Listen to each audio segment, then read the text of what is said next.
Good evening, Canby. Welcome to the July 1st, 2026 regular City Council meeting.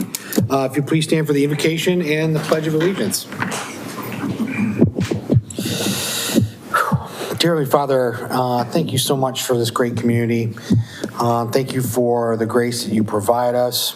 I thank you for the leaders that we have in our community.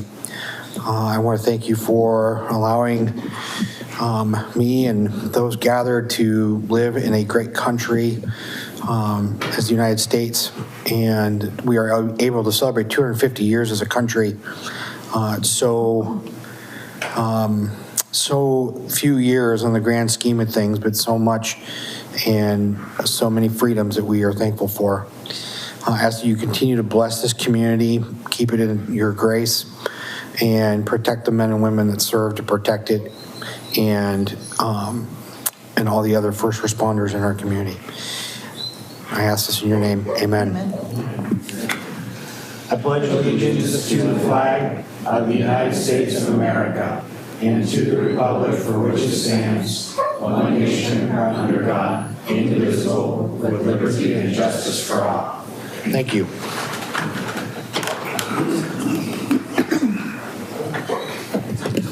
Sugar.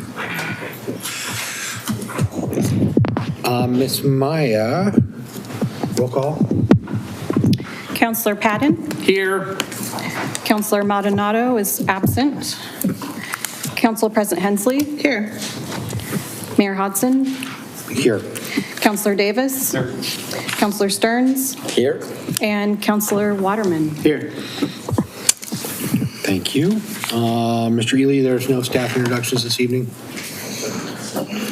All right. Next item on the agenda, item 4, citizen input and public comment and non-agenda items and community announcements. Opportunity to address the council on non-agenda items. If you wish to address the council, please fill out a white card and bring it up here to our city recorder, and you'll be given 3 minutes to address the council.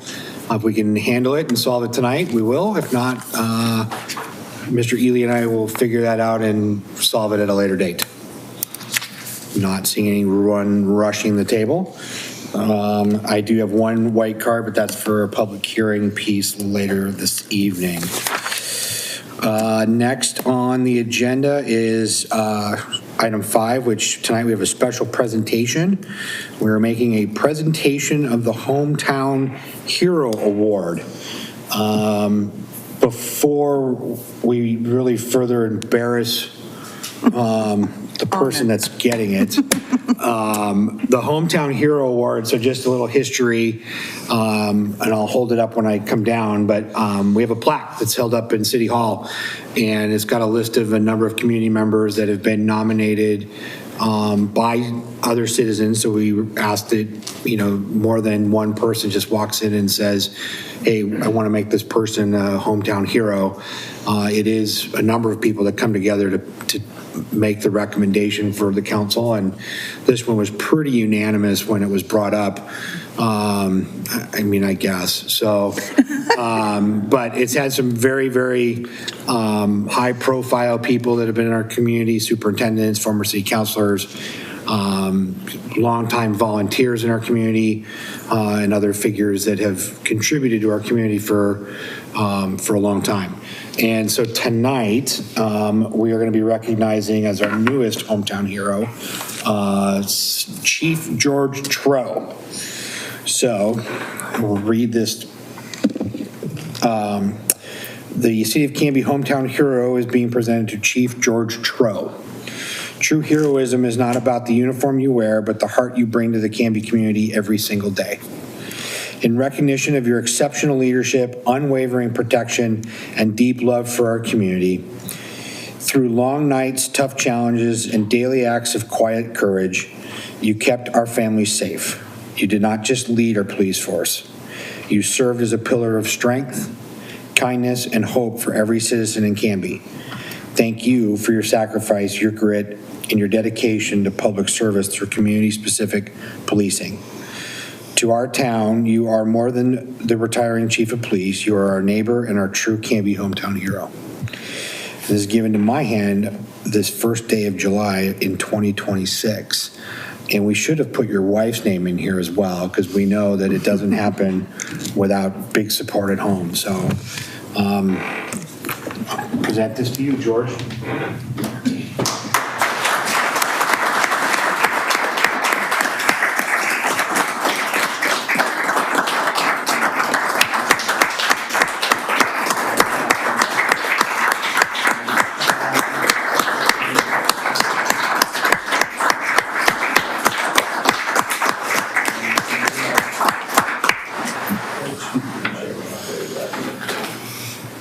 Can I say a couple words? No, absolutely. As you want.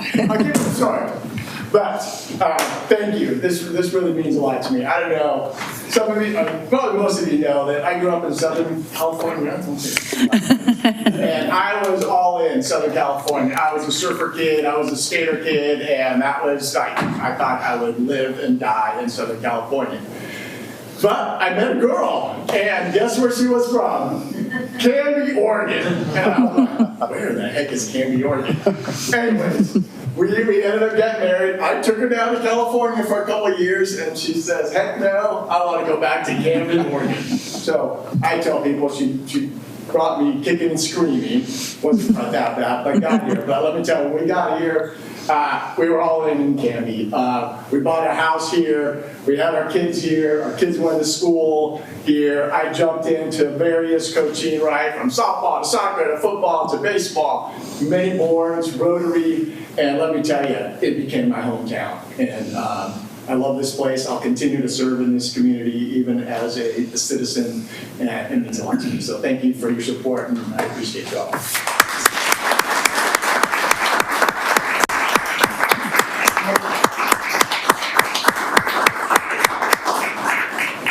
So this is the plaque that hangs up in City Hall, and the newest badge added to it, Chief George Stroh. All right. So congratulations, sir. Thank you. Thank you for all your service. Another photo. Of course. Right here. Just keep up. Photo up. You gotta pay attention to all your photogs. There you go. And you gotta say all these officers here because one of Jose Gonzalez, as you know, he's gonna be acting chief, but the first thing he ordered everybody to come today.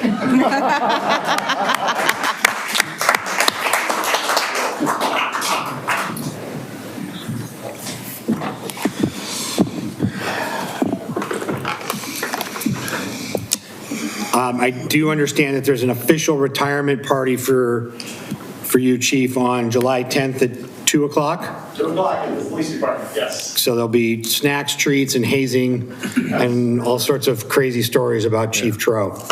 So everyone, please show up, say your thanks.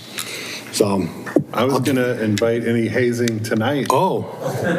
Any good stories? Are we waiting? Nate, I'm sure you've got a couple. Shmoda?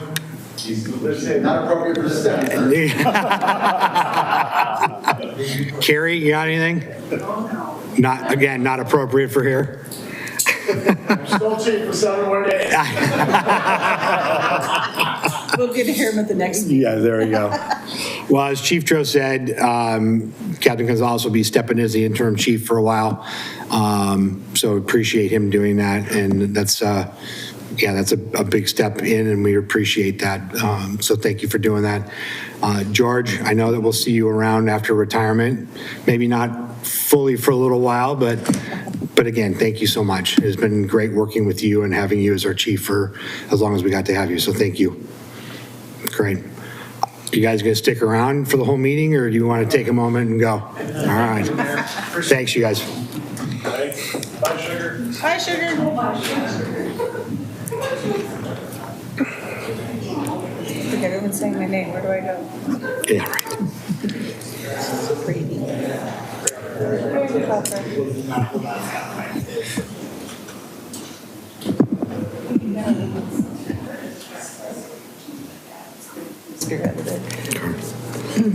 Then when I need to write a recommendation letter, I was like, I fully support this, but I can't write the letter. All right. Item 6 this evening. There's nothing that's been removed from the consent agenda, so we'll move into the consent agenda. Mr. Mayor, I move that we approve the consent agenda that includes approval of the minutes of June 3rd, 2026 City Council meeting. Thank you. Second. Motion made by Council President Hensley and seconded by Councilor Davis to approve the consent agenda, which include the minutes of the June 3rd, 2026 City Council regular meeting. All those in favor? Aye. Aye. Anyone opposed? Passes 5-0.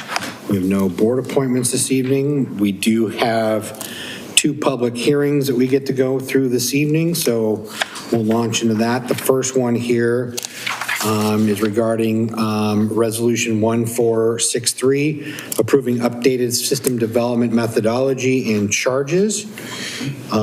So the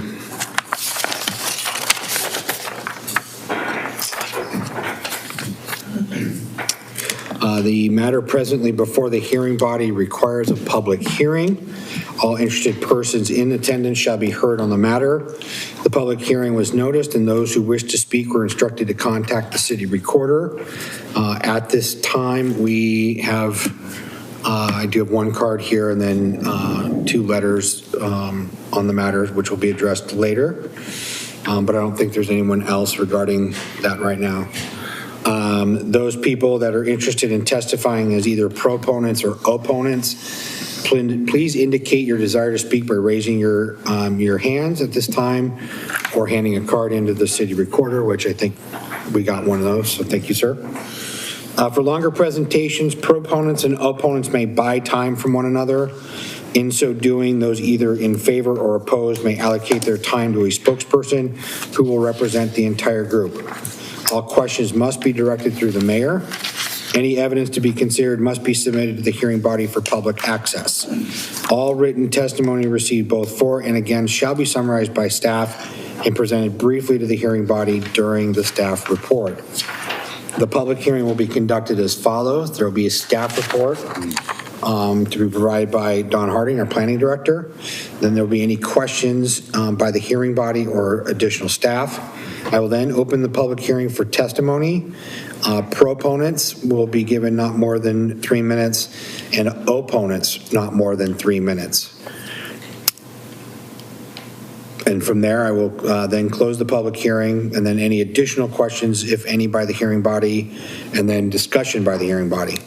A decision shall be made by the hearing body at the close of the hearing, or the matter will be continued to a date certain in the future. This will be the only notice of the date you will receive. Does anyone have any questions about the procedure of the hearing? Okay, seeing none, we will begin with our staff report. Mr. Hardy. Good evening, Mayor Hodson and council members. I have Todd Chase here with FCS Group, a Bowman company. He'll be going through our PowerPoint presentation tonight. FCS assisted the city greatly in this process over the last 2 years, putting the system development charges together. I did want to have a few comments before Todd got into the PowerPoint this evening. Just kind of summarizing the overall focus here tonight on the system development charges. It's been a while since system development charges have been updated, since 2013 for parks and transportation. So you might hear some testimony tonight about the quantum increases. That means, I think looking at this from the perspective of housing prices since 2013 probably reflects almost the same increase that we're talking about in terms of percentage increases for SDCs that are before you tonight. So just a perspective here on this. I did want to mention tonight we are going to be looking at stormwater, sanitary sewer, parks, and transportation system development charges tonight to update those. There are recent processes that we went through for both parks and for transportation. We adopted our transportation system plan that is in the process of being acknowledged by the Department of Land Conservation and Development. The parks list, the 20-year parks list, was heavily vetted through numerous discussions with Parks and Rec Advisory Board and through council discussions. And these are fairly large increases, and there's also the vision for Canby having 10 acres per thousand, which is an aspirational goal, and thus the increase that is there. They were higher to begin with, just from context. They were higher at the beginning of this process when council first laid out the overall park list, and then Parks and Recreation had their list, and then it further got reduced from there. A few things in terms of like the process here. So we are looking at residential rates. We're proposing that there be 5 cohorts in that. Those are scalable by home size. That does reduce the square footage. It's proportionate to the square footage. So there'd be 5 cohorts here. We are proposing a 3-year period for parks phase-in, given the magnitude of the parks increase. That'll be one item for discussion tonight, and I'm sure you all will be discussing about that. We are not going to be addressing affordable housing as a rate reduction. That's going to be a separate ordinance. We'll be going through that separately. That's a pretty in-depth item by itself, and that gets into what kind of covenants we would have for either waivers or partial waivers, or a flat-out multiplier that would reduce rates for affordable housing, which would generally be 80% or less of median family income.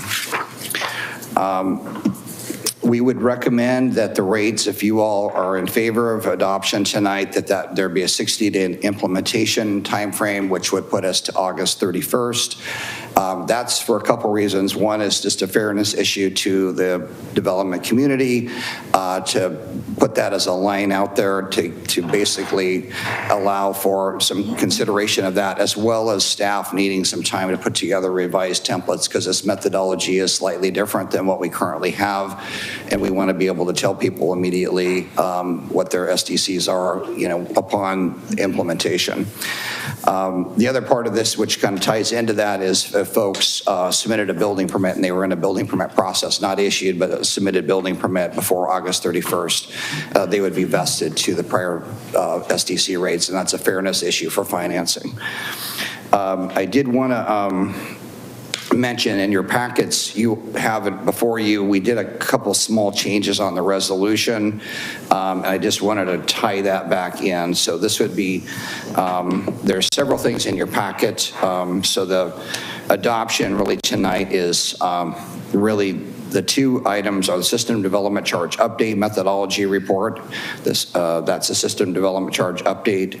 And then there's a sanitary and sewer stormwater 2025 SDC update is also being adopted. That's a complement to the methodology report. And then also we're adopting the capital improvement plans as part of this resolution as well.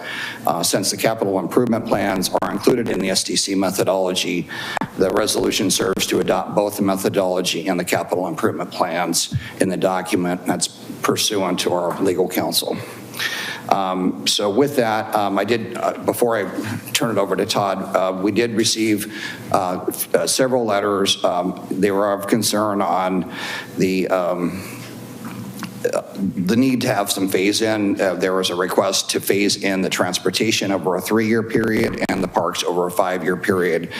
We are proposing an immediate, there's no phase-in for transportation, and we are proposing a 3-year for parks. That's part of a discussion tonight. We're happy to have that discussion of phasing in the transportation. The transportation SDC did go down quite a bit. There's some changes in state law regarding financially constrained, a list, which is our 20-year list in our project list. Previous to that, you could do financially constrained and unconstrained, and that was a much higher number initially, and so that transportation fee went substantially down, thus the reason we are requesting as part of our recommendation that there would not be a phase-in, but we're open to discussion on that. And as I said, the request from the 2 letters are regarding a 5-year phase-in for Parks SDC, and that's from Home Building Association of Greater Portland, and I think Ben will be speaking on that tonight. occupancy. We got another letter today from Polish Homes requesting the same consideration. So again, we're open to that discussion on that topic issue about phase-in over time. So just wanted to let you know that's some items before you. So with that, I'm going to turn it over to Todd for the PowerPoint. Great. All right.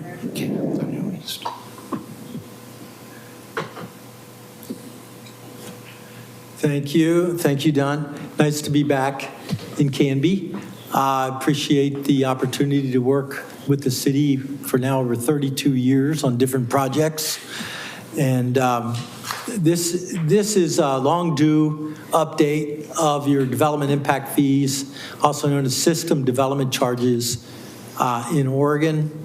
I believe we worked on your last round of updates for parks and transportation. I did personally about 14 years ago. And in Oregon, cities don't have the luxury of sales taxes and business and occupancy taxes and real estate transfer taxes. So when you're growing city like Canby, impact fees are really your only chance. You have one shot at getting some revenue from new development to help pay for the cost of growth. So it's a very important topic for cities like Canby that are growing. We're going to cover a lot tonight, and I apologize in advance for all the numbers.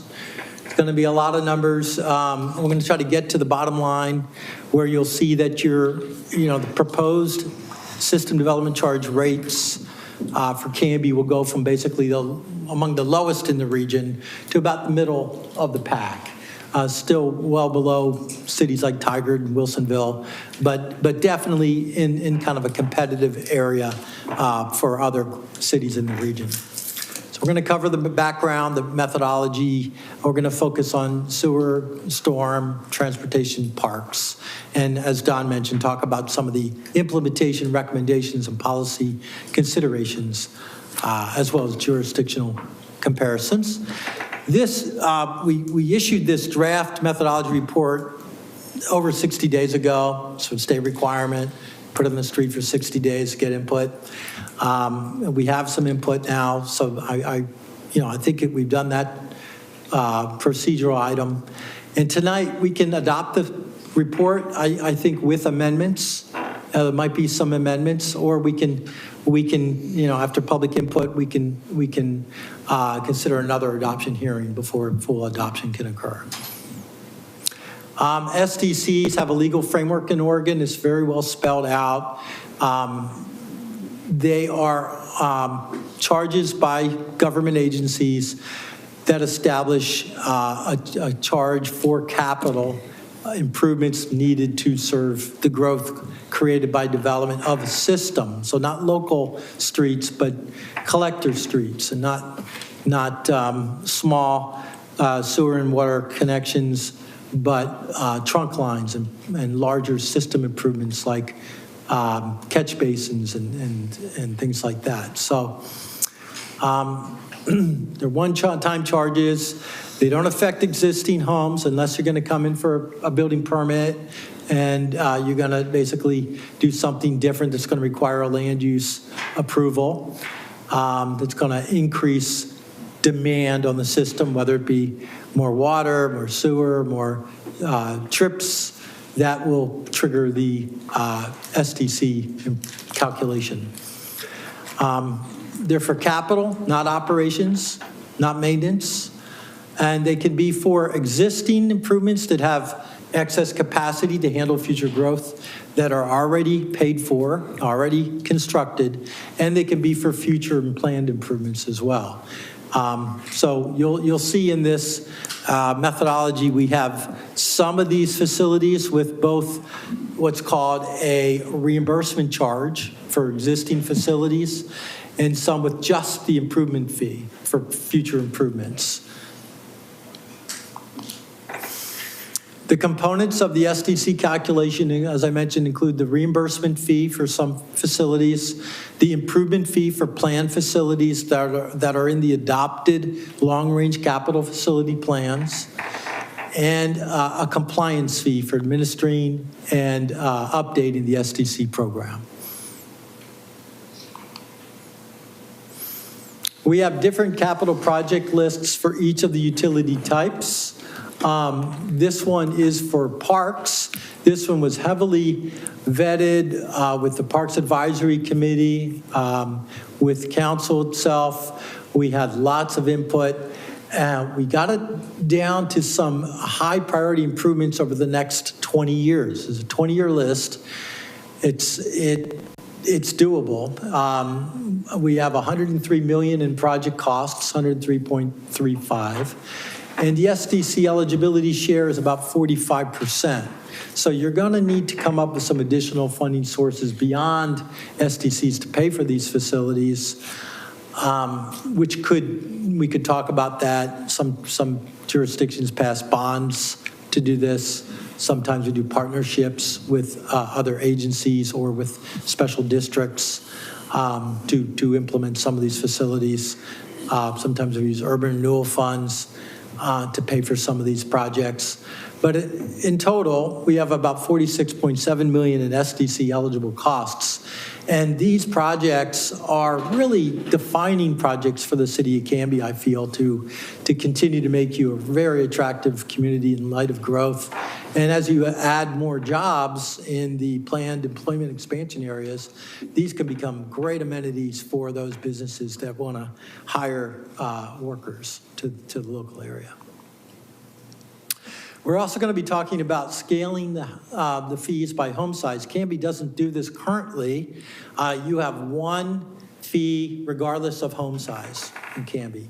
And using information from the Census Bureau, we can now kind of correlate the relationship between occupants in a home and the size of the home in square feet. And it's a logarithmic equation. It's not linear. And it tends to decline in terms of occupancy as home size increases. So it does reach a peak at about 3,500 square feet, and then it starts going down. So we're going to recommend a fee, maximum fee, for homes over a certain size.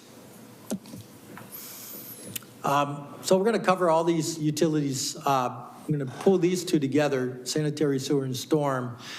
You had master plan updates conducted over the last year, and based on those master plans, and this will be attached to the methodology report in the appendix, what it's basically concluding is that these fees will not change much. Your current existing sanitary, sewer, and storm SDCs are shown on the top box there. It's about $4,148 for a single-family home, $3,286 for multifamily. And your updated SDCs actually, go down a little bit for the stormwater category and up a little bit for sanitary sewer. So they don't change much. You have a lot of projects on your list that have been constructed and moved to the reimbursement charge, and you still have some future projects in your long-range plan that are included. But overall, the fees are about sized appropriately for your community for sanitary, sewer, and storm. We're not touching water because that's handled by Canby Utility. It's a whole separate, charge. But these are the ones the city can control. Transportation and parks are the ones with the biggest change. And we have a large transportation system plan project list. It's been narrowed down to the fiscally constrained projects, which still add up to about $196 million over the next 20 years. The total project list is $196 million. If we take out the less financially unconstrained, pull those out, then we're down to $51.775 million for the fiscally constrained list. And we pulled out some outside funding, which can come from ODOT, potentially with grants, or some developer contributions for other projects. And we pulled out the fund balance that you currently have in your SDC account to come up with your total current system development charge cost basis of $34.89 million. And we add in the compliance costs to come up with a adjusted cost base and divide that by your peak hour vehicle trip total projected growth rate over 20 years, 3,370 is what the DKS Transportation System Plan predicts inside your current city limits, UGB really. There will be growth beyond that that's not included in this list. And there will be projects beyond this list that aren't reflected because we're really focusing on that area inside your current UGB. If you do expand to UGB in a year or two, you're going to probably want to come up with a supplemental transportation impact fee, or STC, for those areas. And they'll probably be the only ones paying it, but it will be a higher rate for those areas, probably. So the new TSDC rate per peak hour trip would be about $10,716. And we then translate that into different types of housing units. We average it out for single family. Single family, as I mentioned, has a, in this case, a 0.91 peak hour vehicle trip rate. So it's slightly lower than the 1.0. And so they come up with a slightly lower rate than your peak hour vehicle trip number. But you can see that you're currently charging $4,612 for those single family homes. The new average rate would be $10,394. So what we're going to do is we're going to recommend that you scale these by home size. So the smaller homes pay about half this. Standard homes will pay about this amount. The larger homes will pay a bit more. And that will still be revenue neutral, depending on the amount of development you get in the different categories. And we might want to come back and recalibrate this in 5 years. That's what a lot of cities are doing. We also, for the first time, have an affordable housing unit rate from the IT Trip Generation Handbook, 12th edition. We now have a new trip gen rate for affordable housing units that we can apply to this. And so we would, that would bring us down to about $5,036 per affordable housing unit. And that that's for deed restricted affordable housing. And you can define what that is at some point in time. But that's a new rate that we're recommending you carry in. And what you'll see in this methodology report is basically we're identifying what is the maximum defensible charge. Cities can always charge less. And so this methodology report, once it's adopted, will be the basis for the detailed rates that you adopt subsequently down the road. Todd, real quick. Sure. Sorry. Mr. Ely has a question. Very briefly, thank you, Mayor. Yeah. On this slide, just putting it in a sentence structure, we are looking in Canby, you have determined, and with Don, a total TSP worth nearly $200 million, correct? Of projects. Yeah, that's in the TSP. Yeah, they're Okay. all identified, yes. So I'm just trying to drill down on how you get all the way down to the maximum defensible SDC rate of only $35 million. You're backing out a lot of dollars, right? So for the council's edification and mayor and staff, that seems really low, like a low number for us to have to come up with as a small city to do $200 million of project costs. Am I reading that right? You're saying ODOT's going to give us funding potentially. I'm not sure about that. We can get grants, and then there's the language of fiscally constrained versus fiscally unconstrained, which is, I'm just curious how the math works that we're only eligible to charge STC off of $35 million when we have a $200 million list. Am I saying that right, first of all? Yeah, I understand the question. And, you know, if you were to include the total project cost, and some cities do this, they do include the total project cost.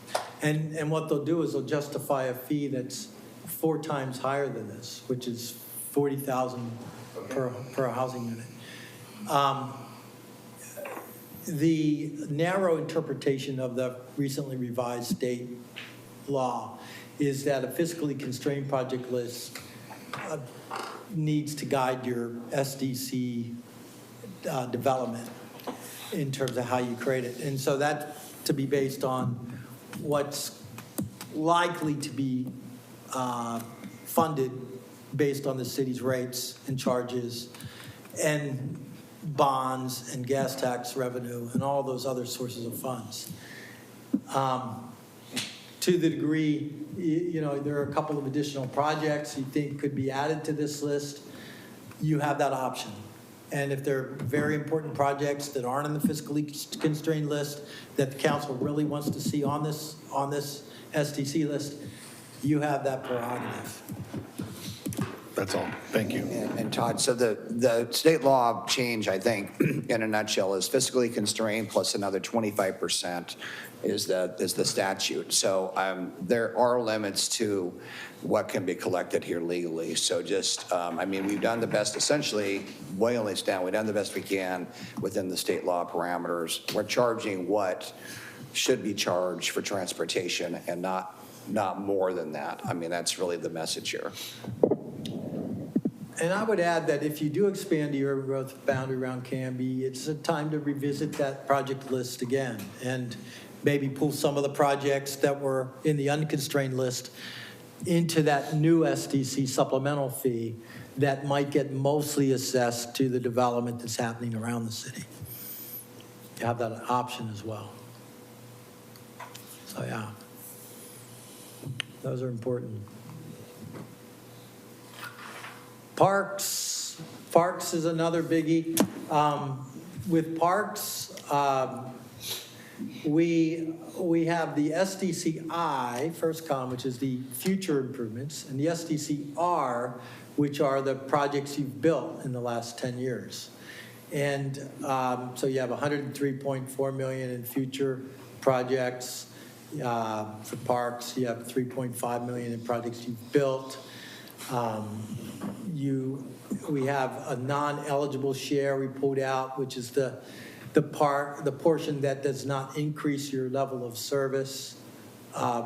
It's the portion that maintains your level of service, doesn't increase it beyond what you currently have. And so your net project cost for capacity is what we're using for the SDC basis. We did pull out the current fund balance, and we added in the compliance fee. It's a little less than transportation to come up with the adjusted cost basis for parks. We did allocate it between residential and non-residential, which is something you currently do, I believe. And yeah, you do. And that gave us a residential share and a non-residential share, and then we divided that by growth in dwelling units or growth in projected jobs. In this case, because you do have some projects outside your current UGB potentially, we did use the bigger number for parks to come up with the rates for jobs and dwelling units. It did still result in a very high parks SDC compared to what you currently charge and compared to the region too. We'll talk about that. But basically, your current rate per single family home, $7,784. The updated rate per average home would be $19,344. So it's a significant increase. And that's why we're recommending that you phase this in over 3 years. The rate per job, also, your current rate per job is $628. The updated rate is $1,316. So we don't charge per job directly. We charge per square foot in our calculations. But that does result in a higher fee per square foot for non-residential development. So that's how parks plays out. If we were to phase in the parks, which is what we're recommending, Your current rate for single-family home will go from about $7,784 on average to $11,607. Again, we're going to scale this by size. And then the next year, we go to $15,476. Year 3, you adopt a 3-year phase-in, we go to $19,344. Some cities might freeze it at 80%. Depending on the amount of development that happens in the next couple years, you might decide you don't want to go beyond the 80% phase-in. So councils have that prerogative as well. So that's how that plays out. You can see how the multifamily rate would go from about $8,068 to $10,060 in year 1, $13,414 in year 2, and $16,767 in year 3. We're proposing that you charge those based on the dwelling unit, not the square foot. It's a little easier to administer that way. Now, when we talk about parks STCs for employment, what we're going to recommend is that you begin to aggregate some of these employment categories into a number of categories. We're showing industrial, warehousing, distribution, storage, retail / commercial, service, which is typically office, accommodations, recreation, which is lodging primarily. I guess the fairgrounds would fall into that category. And then we end up with a rate per square foot, a maximum rate. And we could phase that in as well.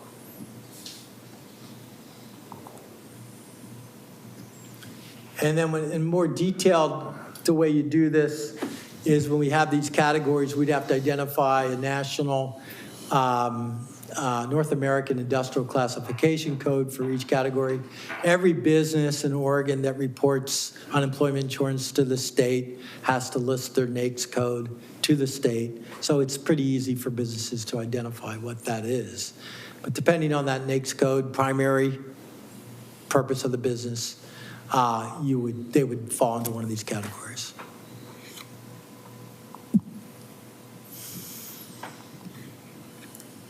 So the implementation side of life, if you adopt this methodology report, we adopt the maximum defensible fees. Next question is what are the procedures? How do you administer this?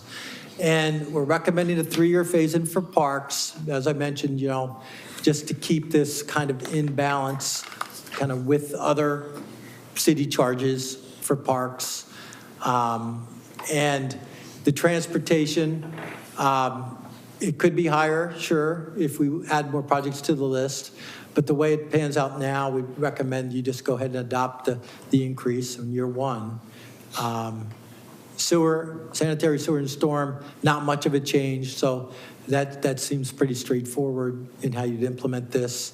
Water, we don't control that. It's not scaled by home size.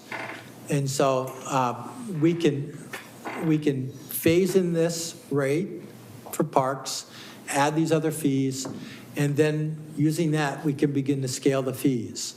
And as Don mentioned, this is where we'd like some council input and public input. You have the option of doing a couple things. One is you could group these homes into 5 cohorts, very small, which is like the accessory dwelling units, 500 to 1,000, which are kind of cottage homes, small, kind of alley-loaded detached homes or single-family attached homes, 1,000 to 1,500 square feet, 2 to 3 bedrooms there. Larger standard size, 1,500 to 2,000. And then the large peaks out about 2,500 square feet is where the maximum fee would be, which peaks out about $37,750 total, including water. So we recommend you could either go with these cohorts or you could come up with a fee per square foot for parks, storm, sanitary sewer, and transportation, and just let that be the fee per square foot up to the maximum, $37,750, and then that's the max. So that's an easy way to do it. Again, these are gross rates. If somebody is knocking down one house and building two, they wouldn't pay for two homes. They'd pay for the one increase, one net new home. So if somebody's taking down a retail center and building a mixed-use center, we'd have to discount the retail rates and what they would have been before we calculate their net fee. So these are really gross fees on raw land is what these are showing. So yeah, we look forward to input on that. There's a couple other items we'll talk about for input when we get to that slide. This slide shows where you are currently on the left, just above Silverton, in terms of your current average SDCs per single-family home. Year one, you'd get above Molalla, just below Oregon City. Year two, you'd be just above or equal with Hillsborough, below Tigard and King City. Year three, you'd still be in that category. So, and you can see the parks is the green bar in the stacked bar. So a lot of your fees are going towards parks. Parks, transportation is in red, and the hatched red. So, I think the market would support this overall. These are your fee comparison tables, how these fees by non-residential use type would change. Don did a good job giving me all these prototypical examples to talk about. We can study this. And basically, this one's just showing transportation. So you can see some of the fees would go up, some would go down. The ones that would go down include the community center goes down a bit over what you're currently charging. The memory care facility would go down. The golf course driving range would go down a little bit. Fairgrounds fee would go down a little bit. Your hotel fee would go down a little bit. The other ones would go up, measurably at full phase-in. Parks, they pretty much all go up except for one, the manufacturing category. And the reason that goes down is, because we're increasing the fee per job, true, but we're also decreasing the job density. We have some current data for job density per square foot for manufacturing, and it goes down a bit over what you were assuming 10 years ago or 14 years ago.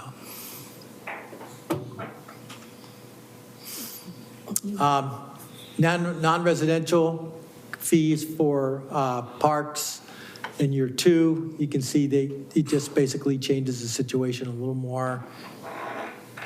And year three, even more. So the fees that went up a little more. Fees that went down less. Combined transportation and parks, same deal. We still go down with the community center. We go up, food, I put the charge per unit.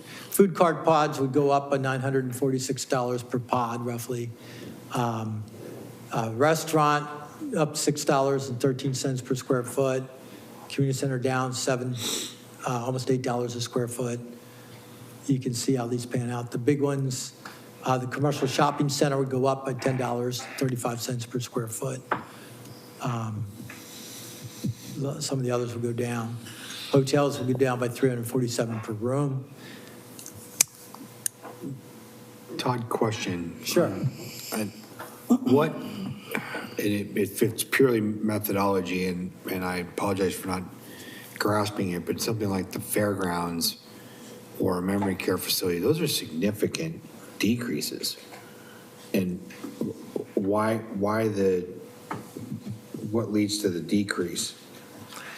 It's because we put it into a category that resulted in less trips and less jobs per 1,000 square feet.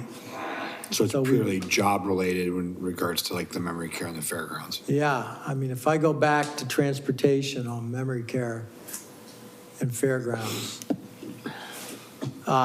you can see this goes down. Now, I believe your current methodology for transportation is based on equivalent length average daily trips. This is based on peak hour vehicle trips. So, that's a difference. Yeah. They don't generate a lot of peak hour vehicle trips. And that's one reason why that goes down. Parks goes up. So it's mostly transportation there. And then we compare this to Wilsonville as well. Oh, are those in here? Maybe not. Go back. Oh, there we go. Okay, that's year 3, year 2, year 1. So compared to Wilsonville, you can see Canby would be a lot less, a lot lower in every category. Significantly lower. In year 1, in year 2, and year 3. Mr. Mayor? Yes, sir. Todd, is that because of what I was raising earlier? Is Wilsonville one of those cities that's charging the full boat for the entire project list?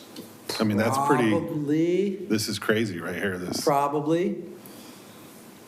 And yeah, and these are their citywide fees. I mean, they don't have a lot of non-residential development in Frog Pond. Frog Pond would be twice of this rate if they did. Frog Pond's. And I'll tell you, we're doing some work in Wilsonville. They're not getting a lot of development right now. So their fees might be a little too high for the market. So is this, not to say we roll up the sidewalks and say close for business, but too much, we get that same piece. Okay. So it's really interesting. You do this work in kind of the bottom up, and then you look at it, and here's how we stand furthermore. Yes, Councilor Stearns. So I noticed these are 20-year projections on costs, and if you factored in inflation, basically just doing a quick math on the top of my head, in 20 years, a 3 to 4% inflation would double any costs 20 years from now than they are today. Are those factored in? Yeah, these are in 2026 dollars, so, we recommend every year you escalate it depending on the inflation rate. Some years it may not go up, some years it might go up a lot. And so as part of our annual process, and this is the SDC portion, when you all see that, we're adopting this tonight, but there is an inflationary index to our fees every year. Engineer daily record, it's ENRD, I think is the abbreviation. And so there's an inflation index that we're using that everybody else uses in Oregon as well. So we are indexing these per year, automatically every year, yeah.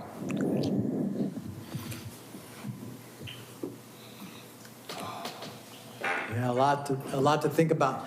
So, the policy options, on phasing is one for parks, and now we've been, we have the transportation question as well. Scaling, do you charge us a rate per square foot up to a max, or do you go ahead and create, 5 cohorts or so? When's the effective date? Don talked about that being end of August. August 31st is our recommendation. And then the grace period for permits in process. Councilor Waterman. Can we go back to the comparison of the other cities? All cities? Yeah.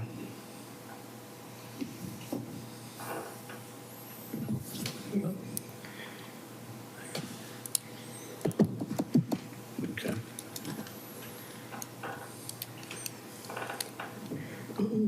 Is this the slide you wanted? Yeah. Okay. Sorry. So right now, so this is the assumption that, well, we go up up to our year 3, that's the assumption that all the other cities stay the same, is what we're looking at here, right? So even by the time we get to year 3, we could be back down into the lower 25% of everybody else by year 3.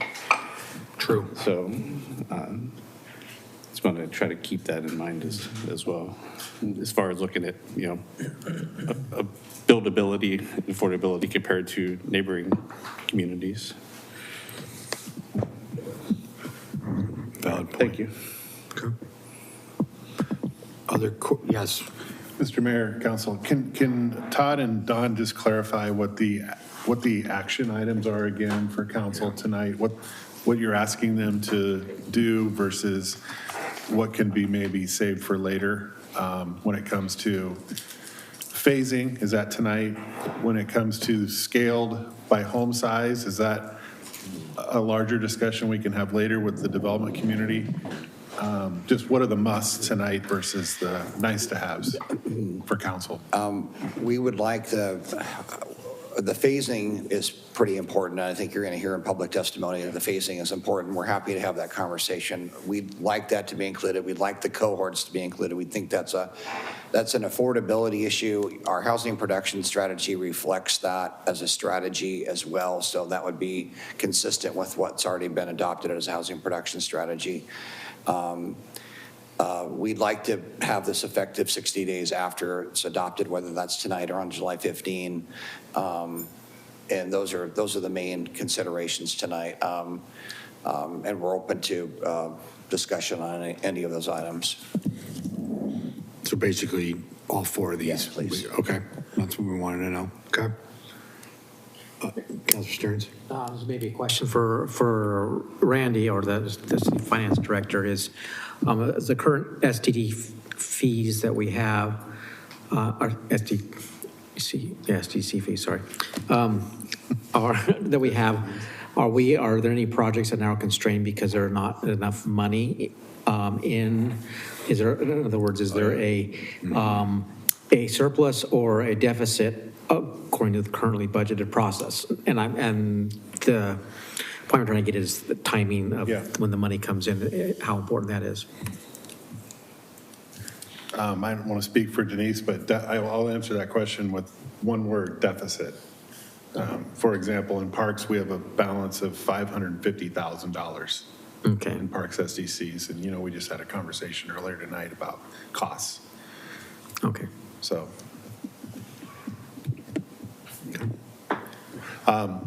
But I would be interested in going back to the slide on the cohorts really quick and wondering if there's a policy conversation to be had about how do you incentivize starter homes for first-time home buyers that are building, for builders that want to build in Canby of a home for 500 to 1,000 square feet, if they promise to put it on the market for, say, $450,000, and we waive SDCs to incentivize that, and you get families. That's how we lean into that conversation.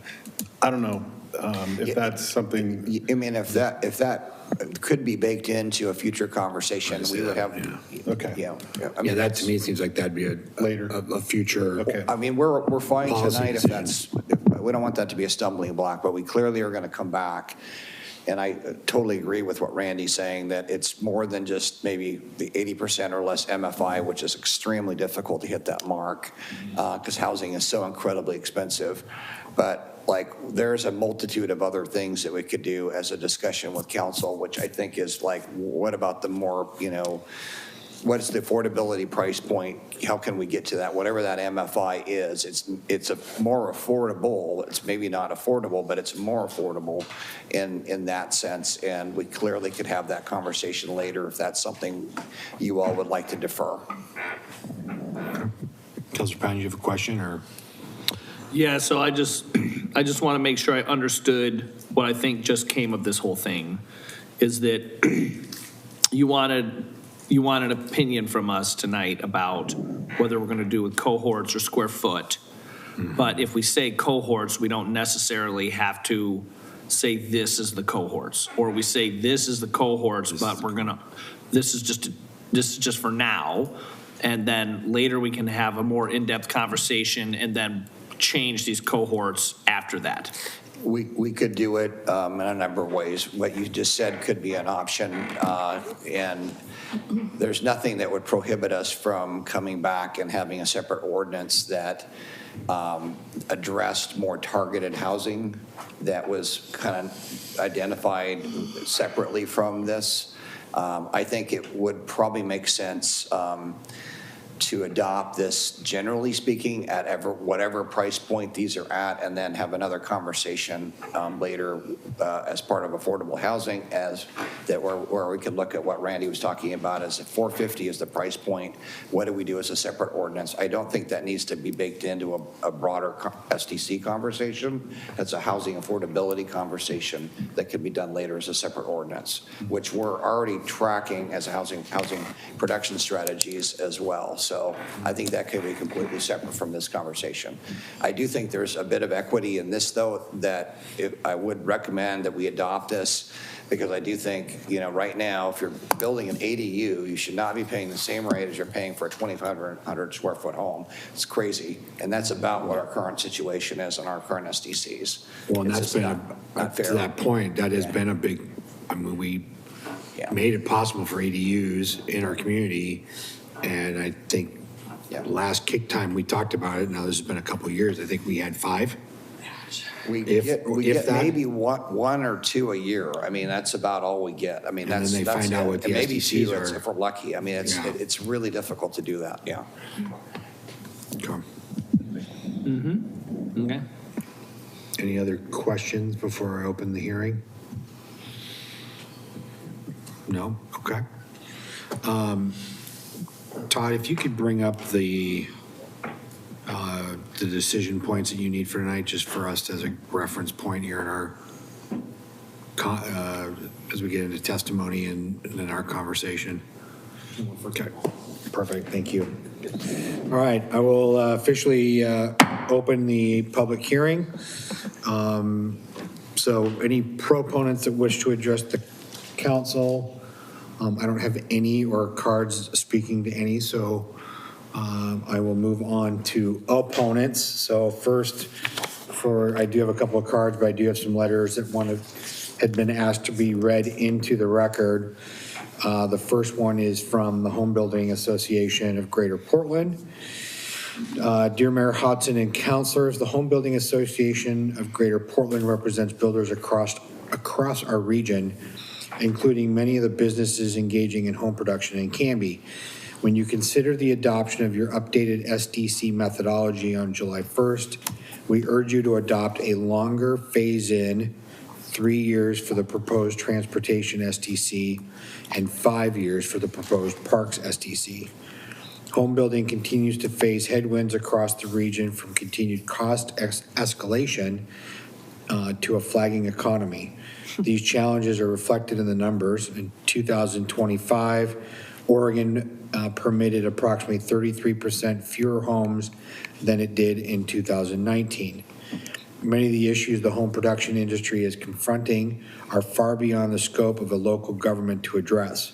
However, choosing to phase in a transportation SDC increase of 125% and a parks SDC increase of 148% over multiple years would emphasize Canby's commitment to aiding new housing production and providing cost certainty for the homes already planned for construction in the near term. Extended phase-ins now during a down market will preserve the city's cost recovery when the market improves. As mentioned in our previous letter on March 31st, we continue to have concerns about the size and scope of the parks SDC. As proposed, parks SDCs will increase from 47% of the total city imposed SDC charge to 56%, representing over $19,000 of the proposed $34,257 cost for each single-family home built in Canby. This fee exceeds those of peer cities in the metro area as much as 50% and does nothing to address long-term maintenance needs for both new and existing infrastructure. Parks SDCs may only be used for construction of capital projects related to growth, not for maintenance. The Canby City Council has mentioned on numerous occasions that the community has expressed a desire for a more robust park system. This is an opportune time to pause adoption of the Parks SDC for a broader discussion on how to best develop and maintain a park system that meets community goals. While SDCs may play a role in funding future parks and recreation facilities, current residents will surely have to bear the cost as well. The full funding and maintenance picture of Canby's park system remains fuzzy. The second letter we received from Palish Homes. Dear Mayor, Hodson, and councilors, Palish Homes supports the phase-in period recommended by the Home Building Association of Greater Portland in its June 30th letter. 3 years for Transportation SDC and 5 years for the Parks SDC. As a production builder, Palish Homes plans and prices communities years in advance of vertical construction. SDC increases of this magnitude proposed, a 125% increase to transportation SDCs and 148% increase to parks SDCs, land differently on a master planned community than on a single lot. They apply across every unit in a project already underwritten, platted, and priced, often before construction begins. A multi-year phase-in gives builders like Palish the ability to honor commitments already made on homes in the pipeline while the city works towards a full cost recovery target. We also share HBA's concern regarding the size of the proposed Parks SDC relative to peer jurisdictions and its limited use of capital construction rather than maintenance. A phased approach allows the city and the development community time to continue the conversation about how Canby funds and maintains the park system residents have asked for without imposing the full increase on homes already committed to production. Palish values this relationship with the city and looks forward to continuing to build in Canby. We appreciate the council's consideration of a phase-in that supports continued housing production while the city works towards its infrastructure funding goals. Sincerely, Jason Meyer, Chief Communications Officer, Palish Homes. On the card front here, I have Ben Hempson with HBA to talk about the methodology. Please, sir. Well, thank you, Mayor Hodson, members of the council. Ben Hempson with the HBA. I didn't realize the mayor would read my letter, so also for Polish. So thank you. You covered a lot of the points I wanted to make. I think our members at Polish really emphasized what I wanted to touch on here tonight, that there are commitments in the near term that have been made by companies, Polish one of them, that are already building and have a pipeline here in Canby. And a phased-in approach, both for transportation and parks, and we asked for 3 and 5 years. I think would be more than happy just to see a phased-in approach on both at some level. Phased-in approach gives them the cost certainty to work through that pipeline under their existing pro forma, their existing financial analysis. The only other point I do want to make, and you had a great chart up here earlier, at the full freight on parks, Canby is an outlier in the entire Portland metropolitan region. 19,000 is the highest that I've seen. Other cities that, I'll be frank, our members kind of roll their eyes looking at Wilsonville's, Lake Oswego's parks SDCs are a good 50% lower, or Canby's proposed SDC would be 50% higher. That's really because of 3 large projects, and they're ones your community wants, that total $85 million on your parks capital improvement plan. I mentioned in my earlier letter that other cities, Sherwood and Lake Oswego among them, have funded community centers, through bonds. I think that's an opportunity in Canby. I looked at your Parks Master Plan, one of your, that was adopted in 2022, and Mayor Hudson, I know you're involved with that.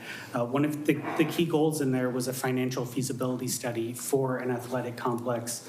And my reading of the plan was before kind of moving forward on gathering the funds here. And I may be wrong on that. I was kind of looking hastily today. But this does seem like an opportune time to make sure you don't end up too far out on the fringe on just one component of how you're going to fund infrastructure. I'm sure down the road, you're going to have a need to increase sewer and water, stormwater, and transportation as well. And if you kind of pin yourself down with parks, suddenly that full freight, as you move down the road, looks more and more outside of the market. And Mayor Hodson, you missed the end of my letter. I did note at the end that we really appreciate the work Canby's doing around growth. You adopted a new comprehensive plan. You're looking at urban growth boundary expansion and considering that, which not every city in our region is doing. And I will say Don Hardy has been an excellent partner, very accessible for us and our members. So we appreciate your partnership, but wanted to make sure we got those concerns on the record. Thank you. No, appreciate that. Thank you very much. Next card I have is from Mr. Sean Verwig, also on the SDC methodology.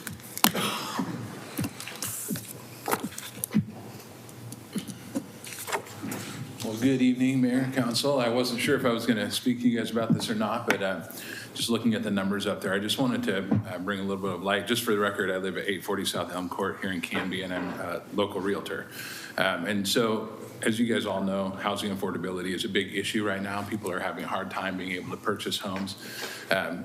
As you increase fees, that increases prices of homes. And so when I look at a nearly $20,000 increase on your SDCs, that's going to equate to probably a $40,000 increase on price of homes. If you notice, the new construction homes are already priced in the 700s and 800,000s, and that's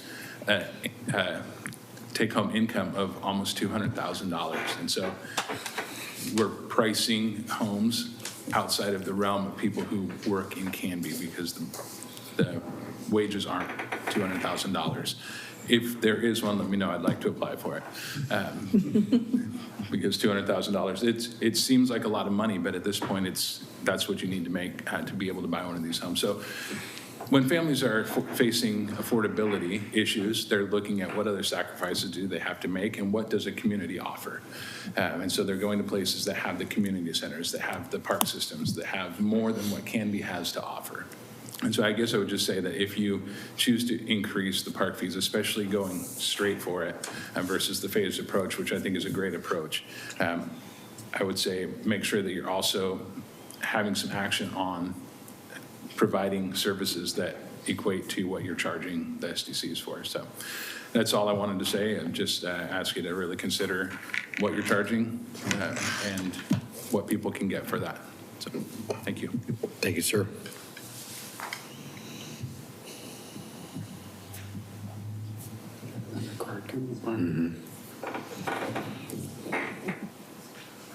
You got another one, Mayor?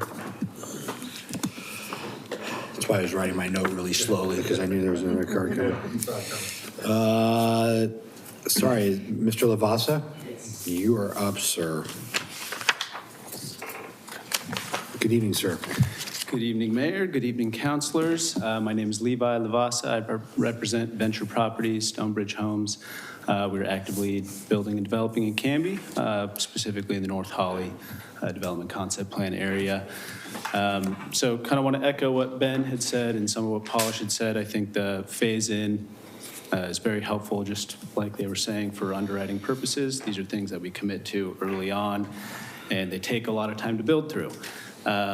One good example, anecdotally, we just got deemed complete on an application for 47 lots that we are working through the land use process, and we're not going to be able to start construction until on site development until next year. And so by that point, we're in year 2, and we've been working on this project for almost a year already. And then by the time we're done with development, we'll be getting our first home building permit submitted by the time it's year 3. So for us, a 3-year phase-in, we appreciate that consideration. I don't think everybody around the region does that, and so we appreciate the consideration, but if we can push the parks to a 5-year and the transportation to a 3, that's at least allows us a few of the homes to accommodate our initial underwriting, because at the full freight of the SDC increase in year 3, that's almost $1 million more than we were planning on. And that has a huge impact on local builders and developers, which I think are doing the bulk of the building right now in the city of Canby. Can't be certain, but that's what it seems like.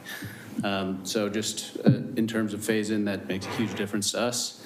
A couple other ideas. I know it's a little late for some of this, but in terms of vesting for the SDC fees, if rather than just being right now, like for anybody that's has building permits, but vesting for all future building permits. So if we submitted on June 30th of 2027, we're locked into the year 2, even if we don't pull that building permit for another couple weeks, you know, because fees usually go up July 1. So vesting when building permits are submitted is something that other jurisdictions do, and that's very helpful for us. And then one other item is delayed or deferred collection at certificate of occupancy. And that allows us to, again, not have that cash out that we aren't selling homes on for 6 months as we build through vertical construction. And that's something that I think Tiger does very well, and it's been very helpful. And so that's just a couple other things, but overall, love working in Canby. Been doing it for about 12 years. Many subdivisions. It's a beautiful place to build and to work with. Don's been great and all of the staff, really. So yeah, appreciate the consideration and look forward to continuing to work here. Quick question, Mr. Lavasa. The piece that you brought up about, you were saying pay the SDCs at point of sale? Yeah. Versus upfront? Not even at sale, but at certificate of occupancy. So when we're actually done with the house and we can sell it, then we pay the fee then, because that's about $40,000 that we're not just out of the bank and sitting in an unfinished home for 6 months. So that can be really helpful for us, especially when we're looking to try and find the next piece, and that all takes money. So, okay. Yeah. Thank you for that clarification. Any other questions? Okay. Thanks. Thanks. All right, seeing no other proponents or opponents, I will close the public hearing. Our group, questions? Yes, Councilor Stearns. Well, I guess this is the time for the discussion, right? If there, yeah, I mean, Okay, question, well, any I think other I have a questions to question. staff or whatever? Well, a couple things that I've, gone through and looked at these fees and thought about and pondered them, and there's a couple things that I just kind of ideas I want to give to the council. One is, it's very curious, and it seems to be an affliction that happens with people in government more than anything else. They think for some reason they can lower the price of something by raising the cost of it. And you see it all the time. Some people think more tariffs will lower the cost. Some people think that more taxes will lower the cost of it. And if we're worried about affordability, now I know that SDCs are not the only driving force of costs, but they are a driving force. So I just think it's ironic that we're talking about how to lower housing costs by raising them. So I just wanted to point that out. Second point, I thought about these parks. A lot of these parks that we want to put on this list are not new parks for new residents to come in. They're parks that we want for the residents that are already here. And so the SDCs to raise money for a new thing that we all want, and not a new thing for the new people coming in. I think, like was said earlier, and I've kind of felt this all along, if we have a nice big project that the City of Canby wants, we should lay the cost on the general residents of the City of Canby and not expect this, basically what amounts to a sales tax on new homes to be what is going to raise the funds for this. For one, the development might not ever come, in which case the new park won't ever come, even though we all want it, or not enough new development. And then the third thing I want to say is being in business for a long time, there's a lot to be said for cost, predictability, and stability. When costs come up all of a sudden by a lot, and we're talking about 125% on some of these, it is worse then unpredictability is worse than the actual cost itself. The developers don't actually pay these costs. It's the people who buy the houses that pay the costs. If they're doing their business right. If they're doing it wrong, then they're not in business very long. So what we're effectively doing is we're having highly unpredictable costs. And so if we do want to do this, I am in favor of a 5-year approach rather than a 3-year approach because it gives price certainty. And price certainty allows for planning. And if you can't plan, projects come to an end. At least that's my experience in doing business. It's the ability to plan is a really important part of doing business. So that's kind of my thoughts on this. So are you saying 5-year phase in for all of it, or? I would prefer from a predictability of business, which means projects can go more in the pipeline, we can be reliable, that a 5-year development or phase in for everything is what I would prefer to see, because I think something like that gives predictability. When we have unpredictability, that creates uncertainty and can't get financing. You're not sure what your costs are. You're not sure what the price point is to sell it. And we'll all say, well, that's developers' problems, but that's really our own growth problem, because if we could shoot ourselves in the foot, we don't have any SDCs if we don't have new projects coming in, and we'll have more new projects if we are reliable, dependable, predictable. It doesn't necessarily matter in cost, it's the predictability is that what creates projects. So that's what my recommendation on that is for 5 years for everything. And that's for me as a business person that counsels business. This is the one that we plan business all the time.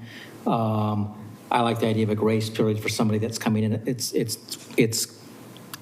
produces a lot of unpredictability. I've heard that comment from other people besides tonight, that it's hard.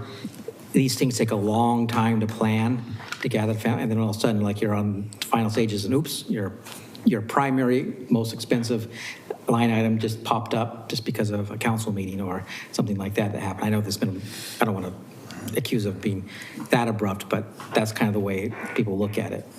Okay. Yes, Councilor Waterman. So I agree with the cohorts. Phase in, I could be a little flexible. I think when you talk about consistency, I think not changing the SDCs in 14 years is about as consistent as you can get. No, I was just getting in line. Okay. So at some point, there's going to have to be a change. So that's just the fact of life. And it's unfortunate sometimes it happens when there's always something in the pipeline, and something's always going to be affected. We can choose how we go about addressing that with the phase-in on the parks.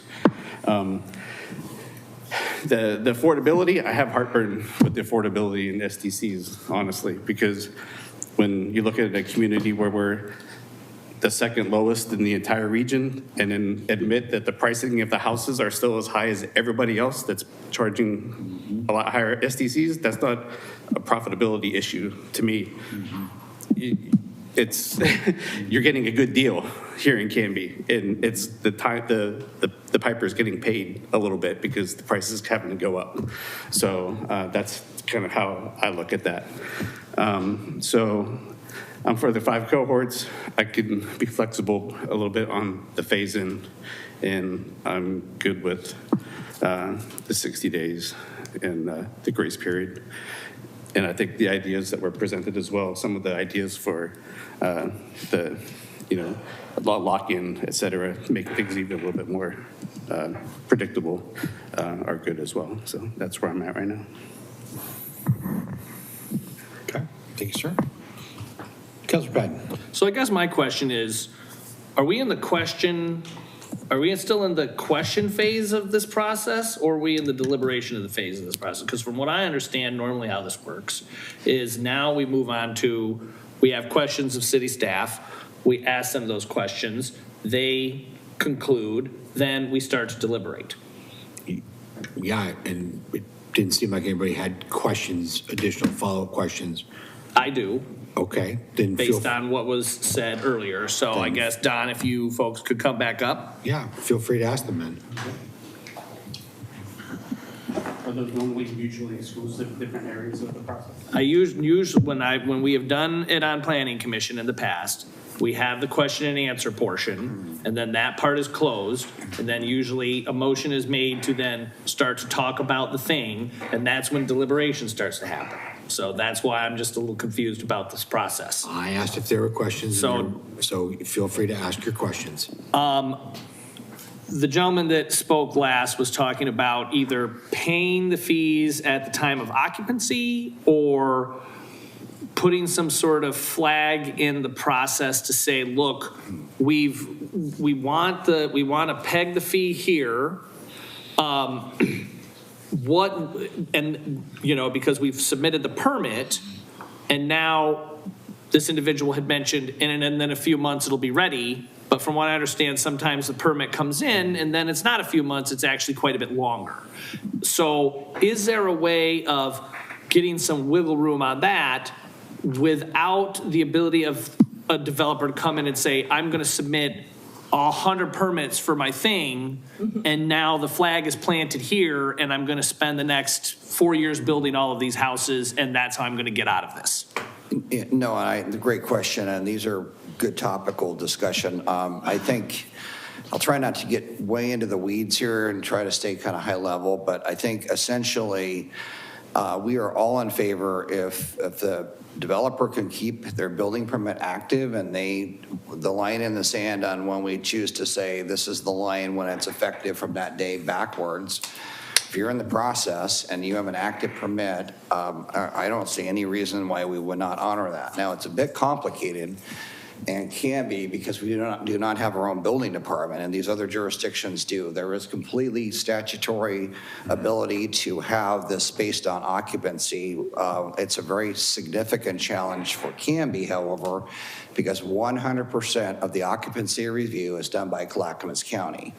And we are completely outside of that once we sign off on what we call our site plan review, which essentially is the building permit release. We really have no interface with them on that at all. That's a bit different than when we deal with commercial and industrial buildings where we have the authority under temporary and final occupancy because we're reviewing those. That's a different scenario. But residential, we really have no way of really dealing with that, and it would require us to probably establish another ordinance to effectively do that, because I think we could have a serious problem of collection given the fact that the county is reviewing and issuing the occupancy independent of our review authority. We've let them have that authority. In 2012, we had a building department. All those folks got laid off because there was not enough work. Mm-hmm. We did a contract with the county, and essentially that's not part of that contract. We would have to reform that process. I would suggest we do not go there. It is an avenue. If we had a building department, I would be all for it because we would have the authority here built inside our city, but it would be a mess, in my opinion, to do that here in Canby. It would not work well. We would be stumbling. We'd be trying to collect on things. We might even be having to collect from the homeowner. It would be a mess. And so I would highly strongly recommend we do not go there. We are totally, on the other hand, flexible on the length of the building permit. If somebody files that and, they've been through land use and, I'm not suggesting somebody gets to file a building permit that's not been through land use. That's not part of the discussion tonight. But if you've been through land use and, you've got a recorded plat and you have building permits in line and, you've submitted that, whatever status that is, if you keep it active, we're fine with vesting of that. Okay. Yeah. So let me just make sure I understand what you're saying here. So you would be, because of the way the building permits are done through Clackamas County, yes, you would be opposed to the idea of collecting those fees at the time of occupancy rather than up front. We would be. We simply are not set up for that. Sure. It's not that I don't think it's a good idea, for the developer, and maybe how does that get passed on for the savings would be a question I think council might be interested in. Is there a savings that gets passed on to the ultimate buyer? There is. We don't know. We don't. It's fine. So that's that. Okay. But what you aren't opposed to would be once the permit is set, then saying, okay, now when it comes time to collect those fees, we're going to collect it because at this rate, because you submitted it last year, even though the price has now gone up this year. So if someone, I mean, I think the question really was like, if I'm submitting a building permit, you know, I mean, we would charge that rate at the time that they submitted. If they're in the building permit process, you know, let's say the date is August 31st on the effective date, and someone's in that process and they've submitted, we would honor that for the life of that. And typically you can do, I think, a 6-month and then another 6-month extension on a building permit. So someone could theoretically, before August 31st, pay their fee under the old rate, and we would honor that for that duration. That's about as far as we can go. We can't go out to a date certain, and unless you all want to waive the requirement for SDCs happening for a year, arbitrarily. No, I don't think that's another. You know, that's up to you folks. Sure. But we're not collecting fees that I think are necessary for infrastructure and building capacity in the city. Okay. But that recommendation, to do what, if the permit is submitted now, it gets collected at the time of submittal, that is not currently in here. That's something we would need to direct, we would need to add in here, correct? I think what we're really getting to is that if someone, you know, and this would be the administrative part of the record here, if someone were, we should add it in. I mean, it's like, I think if the effective date, you know, if someone is in the building permit process prior to the effective date, you know, where we will honor that as the prior rate for SDCs.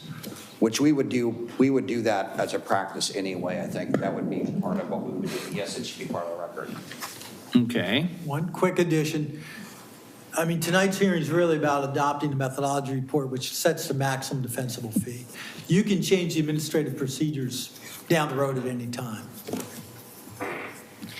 So there is Title IV of the Canby Code is the administrative procedures, which we're not addressing tonight. But I think your motion tonight, if you all make a motion, I think should include for the record that we are including that period. And then we will probably come back with a Title IV amendment, which is the administrative procedures Todd is talking about. Yeah, because I guess the reason I want clarification on that is because you had told us that we can't necessarily say we want to do cohorts and not establish the cohorts tonight. That is a thing that really you want done tonight. So to me, just a second, it would lead me to believe that if we want to do this pegging the fee thing, that we also need to do that tonight, because the clock starts ticking on that for the 60-day rollout, correct? It does, and okay. The cohort thing is, I mean, I think that should be put in no matter what else happens tonight. I mean, that needs to be baked in my opinion. I think it's an important thing for housing fairness. If we're dealing with any kind of housing fairness, and I get the fact that fees going up, things cost money. Infrastructure is not getting less expensive, so we have to do something. Sorry it took 13, 14 years. None of us were here at that point on our team, and so we're simply trying to course correct this and bring it back to where it should be. It is a large jump, I agree. But yes, I would like the cohorts to be included because I think that is a fairness issue as part of your motion. Okay. I think that answers my question. Okay. Yes, Mr. Ely. Thank you, Mayor. Don, can you speak to why we might not, as staff, we're not recommending phasing the storm and wastewater SDC changes to the council? Yeah, absolutely. I mean, those really are, in a nutshell, not really changing substantially, and I don't think there's resistance on that. Thank you. And I think, you know, from a staff perspective, you know, really, I think the bottom line is we want the SDCs to be, you know, to be adopted. What phasing scheme is on this? We're open to that discussion to council. I mean, that's really up to you all.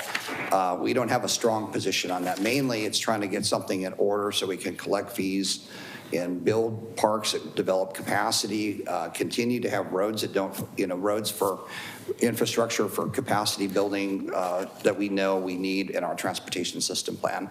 Those are the core elements here. Storm and sewer are important, but because of the way those are structured and there's a lot of capacity there already, that those fees are less. Okay. Councilor Patton? So my last question then is if a motion is made, we have one that's in this packet to make, but it doesn't mention anything about these things specifically. Do we need to bake that into the motion, or is that assumed as part of this? The SDC methodology, Todd, is that? I think the methodology report, the draft methodology report, can be amended based on this motion that you make. Yeah. And so if we go a 5-year, we'll amend the report to reflect 5 years. Any other changes you indicate regarding cohorts? I think the cohorts are in the methodology report. Okay, so to that point, it's not like you're adopting the methodology report, which has the cohorts in them. Okay, I think I got what we need to do here. Okay. Yes, Council President Hensley. Is anyone up here opposed to changing the phase-in from 3 years in parks to what was suggested by our gentleman in the audience? 5 years, I think. 5 years yes. on parks and 3 on transportation. And is there anybody against that idea? Or do you want to just deal with phasing in parks and full vote on the transportation? Well, if I may, what I think we should do is make the motion that says that we're, with the caveat that we're adopting the methodology report with changes proposed tonight, okay, to capture what we're going to do, and then start to have the conversation about how long do we want the thing to phase in? Do we want to adopt this scaled methodology? Do we want to peg the various fees and those things, and then get that fleshed out and then approve that to go into all of this? I mean, wouldn't that be the purpose of the discussion piece, to get that fleshed out before the motion? Yeah, because the motion should be what we're proposing to pass. Right, isn't that the case? I guess that's how I. That's how I would have done too, is we flush it out now and then come up with the motion that includes everything that we wanted to say. Okay. So Yeah. So I think it's cleaner for Maya to know what the motion is, so exactly. So I guess, there's the issue of the 5 cohorts. That's baked in the methodology report, he said. Okay, so. Yeah, but we have to approve whether we're going to do the 5 cohorts or a square footage. Right. And we would recommend the cohorts. I mean, just to make this simple. Sure. Yeah. So I guess, is there? And the cohorts are based on square footage. So I'll kick it off. I'm good. I prefer the cohorts. Of the 2 options, cohorts or square footage, I'm for cohorts. You're with cohorts as well? I'm fine with cohorts. I agree. Cohorts, yeah. Okay. Councilor Stearns? I'm fine with it. Okay. So then the SDC phase in 3 years for parks is the recommendation. We're hearing 5 as a throwback. I feel more comfortable with that. 5. Councilor Patton?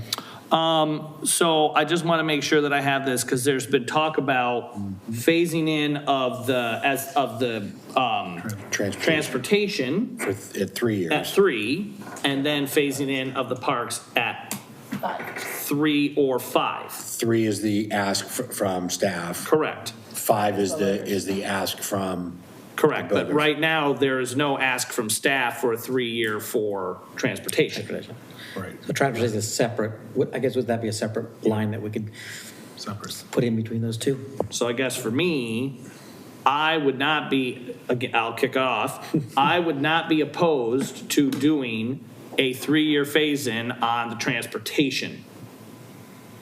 but I am opposed to doing a 5-year phase-in on the parks. Because as Councilor Waterman said, yes, we are at this point now, but in 5 years, that increase does not take into effect any inflation. And if all of a sudden we have the economy do what it did a few years ago, and we have inflation at 14%, now we have lost the gains that we've made. Well, I thought they just said that all these would have an inflationary component. There's an inflation index. Yeah, but it would be, but it's not an inflationary mechanism that goes back 3 years to when the fee was originally set. So the inflationary mechanism, so if we do 5-year phase in, and it's at $1 1 year, $2, $3, so on, that inflationary mechanism in year 3 is based on the 3-year price, not what it would ultimately be in 5 years. So now we are losing the gains on the inflation for what we actually wanted it to be at 5 years ago. Well, we could bake into it, like we could say, we want this raise adjusted for inflation phased in over 5 years. I think it could be worded in such a way that it takes into account, because you know me, I'm in favor of inflationary adjustments. I'm not opposed to that. It could say, we're making a $5,000, just throw in a number, not the real number, increase, and that's going to be phased in over 5 years, and each of those phase-ins will be indexed to the inflationary point that started as of today. So maybe in 1 year, it'll be $1,030 if it's 3% inflation, and the next year it would be 2,060, and so that would if it was structured right, you could structure an inflation into this phase-in. So to get my head wrapped around what you're saying, what I think you're saying is, instead of saying the inflationary mechanism is based on the fee at the time that it is that year, the inflationary mechanism will be based on what the fee would be at the end of the phase-in. So if we say that we want the fee to be $15 in year 5, but it's $10 in year 2, we're basing the inflationary mechanism on the ultimate $15, not the 5. Yeah, that's kind of what it says. I can get behind that. But I'm not sure if I can get behind 5 years. I'm more for 4. Maybe I could add a bit to the conversation, but hopefully not derail it further. So in this discussion, we will be revisiting, as Todd mentioned in his presentation, when we do the urban growth boundary expansion. And I would say twofold. We'll probably look at both in the expansion area. I mean, it's going to be collectively for the whole city, but we're going to have to look at the expansion area as well. So that will be a relook at this in a few years. We're going to be reassessing that situation. I would prefer not to necessarily have a index that you all, even though it might make more sense mathematically, I don't know if legally we can do anything beyond the engineer news record for inflation per year, which is, that's the standard. This is a standard that all the jurisdictions use, and that's the index on inflation. And this year, like, inflation was almost non-existent compared to where it was before. At one point, it was 12%, during like the whole COVID thing. And so I prefer not to, that could be challenged, and I would prefer not to go there, but rather to revisit this whole thing in a couple years when we're going to be back with the urban expansion and that issue after we're going to have to amend the comp plan and the transportation system plan, but that's in the next 2 to 3 years. So I mean, we could tie to this, whatever index that you're referring to, obviously. Yeah. It doesn't have to be the consumer price. No, exactly. I'm just saying it sounded like you guys were maybe going with your own formula, and we can't. I was giving it as an example. Okay. I was saying as a hypothetical 3%, but I wasn't saying 3%. Okay. I was saying whatever the rate is. Okay, so you want transportation at 3 years and parks at 4? At a maximum, yeah. I would not. No, because we have. So if I commit, you commit to 3? I 3 or 4, but I won't do 5. Okay. I won't go for 5. Okay. Councilor Waterman? I'm good for 3 and 3. And as Councilor Stearns has mentioned in the past, the more complicated you make things, the more muddy, the more expensive it gets. So I think we should try to keep it as simple as possible. Yes, Councilor Davis? Thank you. And Don, appreciate your guys' work on this. It's not the first time that we've seen the parks. You spend a lot of hours up here already with us reviewing the whole parks STCs and the projects and what the impacts would be. So I'm good with sticking with the recommendation of the 3. And on the transportation, I'm good with 3 on the transportation as well. But this isn't the first time. We're playing catch up. Yeah. We are playing catch up. There's no way around it. And frankly, my own opinion is we've had very low STCs and the prices continue to go up on the houses. So somebody's earning a profit on that, right? And we need to catch up to where we need to catch up. So I'm good at 3 and 3. Okay, I guess I'm outvoted, 3 and 3 it is. Okay. It adds the transportation to it, so So it got to that much. Oh, I wanted 5 and 5, just as my opinion. The recommended effective date being 60 days from now, everyone's, Yeah. Yeah, okay? And then the grace period for keeping those that are in the process, allowing that? yeah, but is this where we talk about if they pull the permit in year 2, they get that year 2 versus the year 3? Well, and what marks in the process? That's the big question. This- Is it because I thought about it last night, or am I in the process? No, I mean, the line is going to be, I mean, I should just be clear on this because we're not talking about delaying this for a year. It would be from the effective date, which would be August 30th. If you're in process, you have a building permit that's in process. Before that date, you're vested. I mean, you're in the process.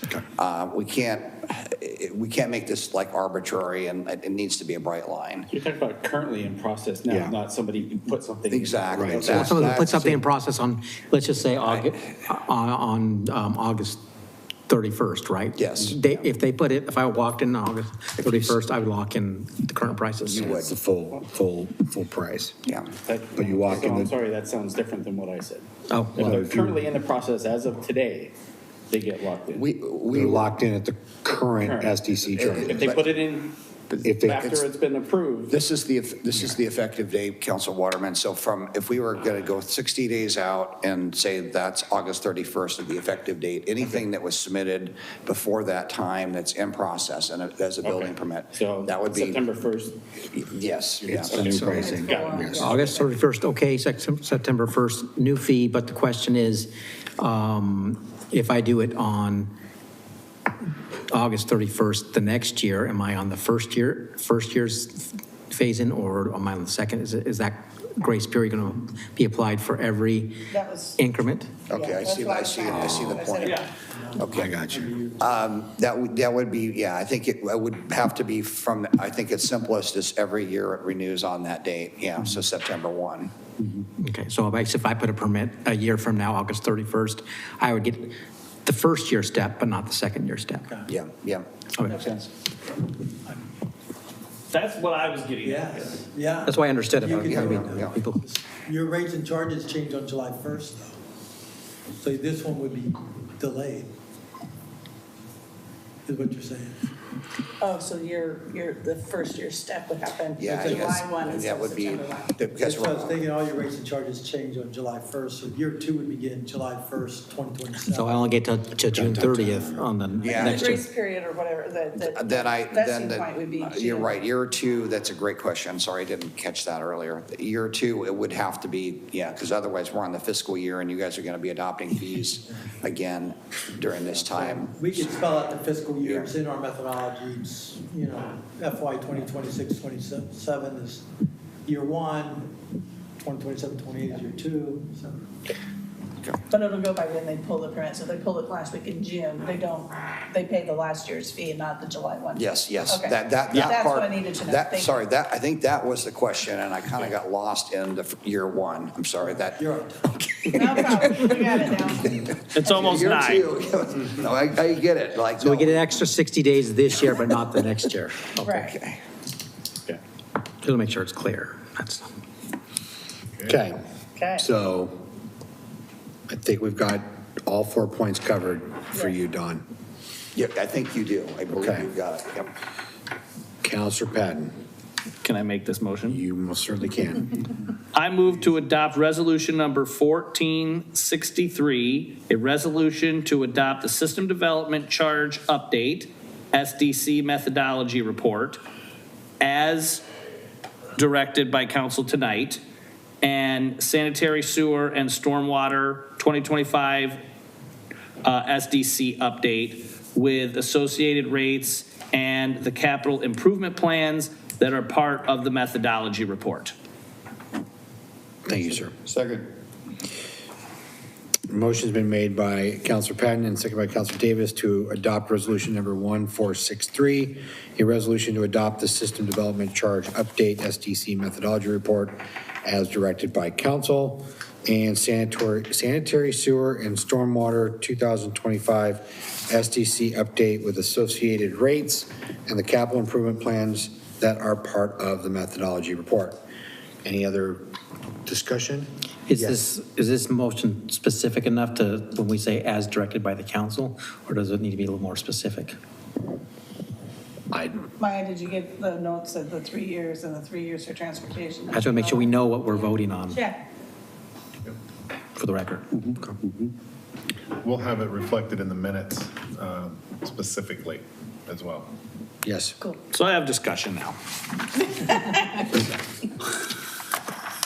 So, again, thank you for coming out and also for the builders to come out. But here's the thing. Some of the things I take umbrage with what has been said tonight is Canby has been a cheap date for many, many years. And the reason we know this is because there's a lot of buildings that have been going up in this city. And one of the things that really chaps me is that when people say, well, if you raise the fees, it's going to prevent affordable housing. Well, if we have fees that are so low that we are the lowest in the state, then why don't we have oodles and oodles of affordable housing? And it's because the builders will sell the house for what they can. And in the case here in Canby, it's $800 and some odd thousand. Now, if some builders were to come to us and say, hey, we could sell these, we could build a 3,500 square foot or a 2,500 square foot home and sell it for $800,000. But we see the need in Canby is smaller homes that are more at a $300,000 to $400,000 price point. And we're gonna be willing to put our profit aside and we're gonna build some of those homes. Then I would be way more willing to feel some sort of pain for what's going on out there. But that is not what is happening. What is happening is maximum house for maximum profit, and people are buying them. Now, we have kicked the can down the road for years of investing in our community. One of the things about these SDCs that I learned many years ago was this is our only chance to get the money that we are going to need for stuff in the future. Because once the builder builds, they're gone. And then it's up to the homeowners that have purchased this house to foot the rest of that cost. And I don't think that's fair. I think that we should be gathering as much money as we can up front because we've had conversations about buying parklands and stuff where if we can't necessarily buy it now, we got to buy it later. And it's going to be way more expensive then than it is now. And we got to rely on this money that we're collecting now in order to do that. And so all we are doing is then costing the citizens who have bought a home in this town more because now the developer's gone and we're coming back to them and asking them for increased taxes to build something that a lot of it could have been funded through SDCs. And I'm not willing to do that to the citizens of this community. So to me, that is some of the stuff that really gets under my skin. And like the talk about, you know, this is going to put us 50% over other people. Well, we're still in the middle. And after 3 or 4 years, who knows where we're going to be? We might be in the top 1/4 instead of the middle because we don't know what inflation is going to do. We don't know what the economy is going to do. So for me, I mean, and again, what really, really irks me is this whole thing that it's like, well, you can't raise the fees, otherwise people aren't gonna buy the houses and they're gonna be too expensive and we're not gonna be able to do affordable houses. Show me. Show me you're willing to come to the city and build some of your houses at 800 and some odd $1,000 and then build others of them at $300,000 or $400,000 and actually get this city to where people can come in with families and not just a bunch of wealthy retired folks coming into this community. I'm tired of it. And that's all I have. Okay. Thank you, sir. So we have a question on the table. Any other discussion or comment? No? All those in favor? Aye. Anyone opposed? No. Okay, thank you, sir. Motion carries. Thank you. 4-1. 4-1. Nice job, you guys. Thank you. Thank you. Mr. Mayor, Yes, sir. we are at 8:56. You are correct, sir. So I'm curious as to how much time you think we will need to get through the rest of the agenda? We got another An hour. public hearing?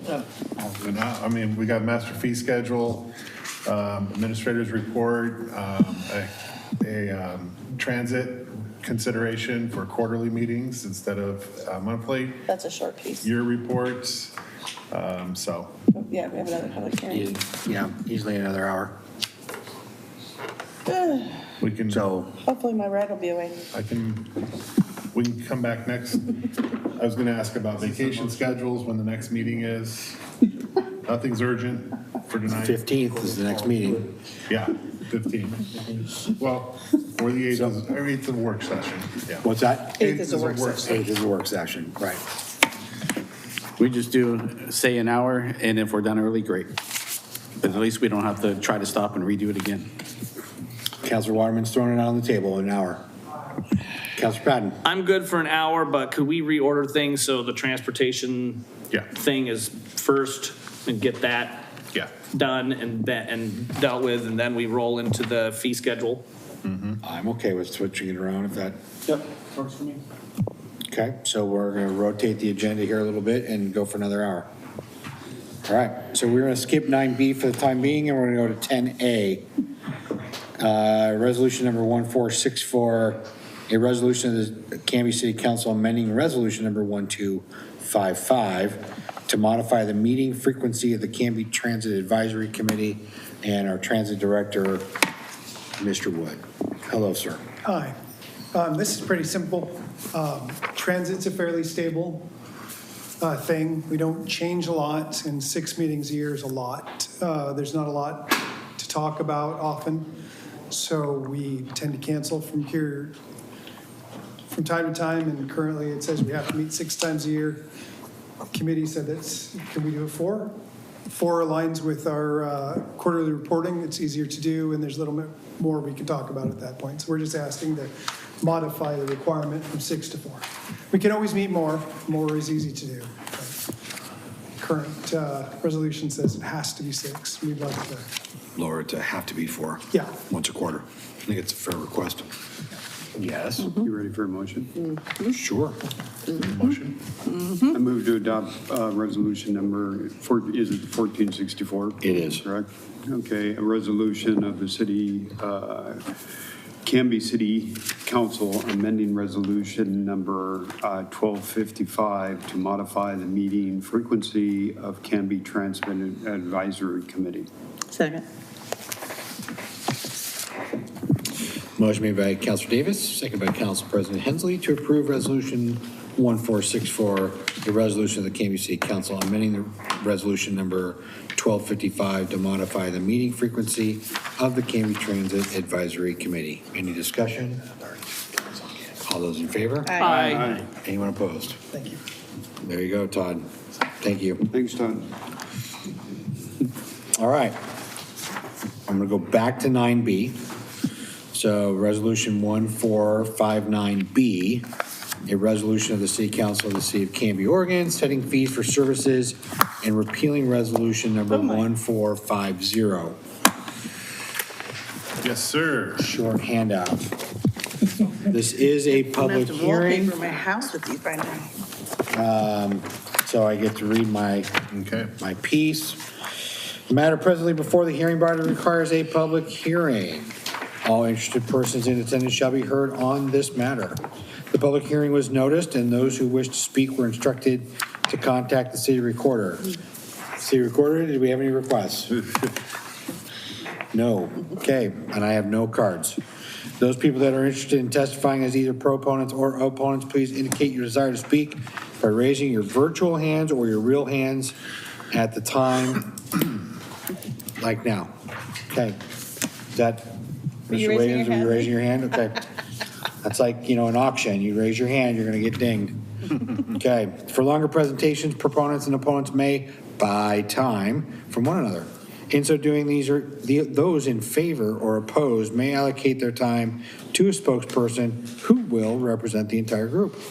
All questions must be directed through me, the mayor. Any evidence to be considered must be submitted to the hearing body for public access. All written testimony received both for and against shall be summarized by staff and presented briefly to the hearing body during the staff report. The public hearing will be conducted as follows. We will have a staff report by our interim city administrator, Randy Ely, and our finance director, Denise LaRue. After the staff report, we will have questions. I will then open the public hearing for testimony. Proponents will have 3 minutes, opponents will have 3 minutes. I will close the hearing. Then we will have questions. In case Councilor Patton needs questions. We will then have discussion. A decision shall be made by the hearing body at the close of the hearing, where the matter will be continued to a date certain in the future.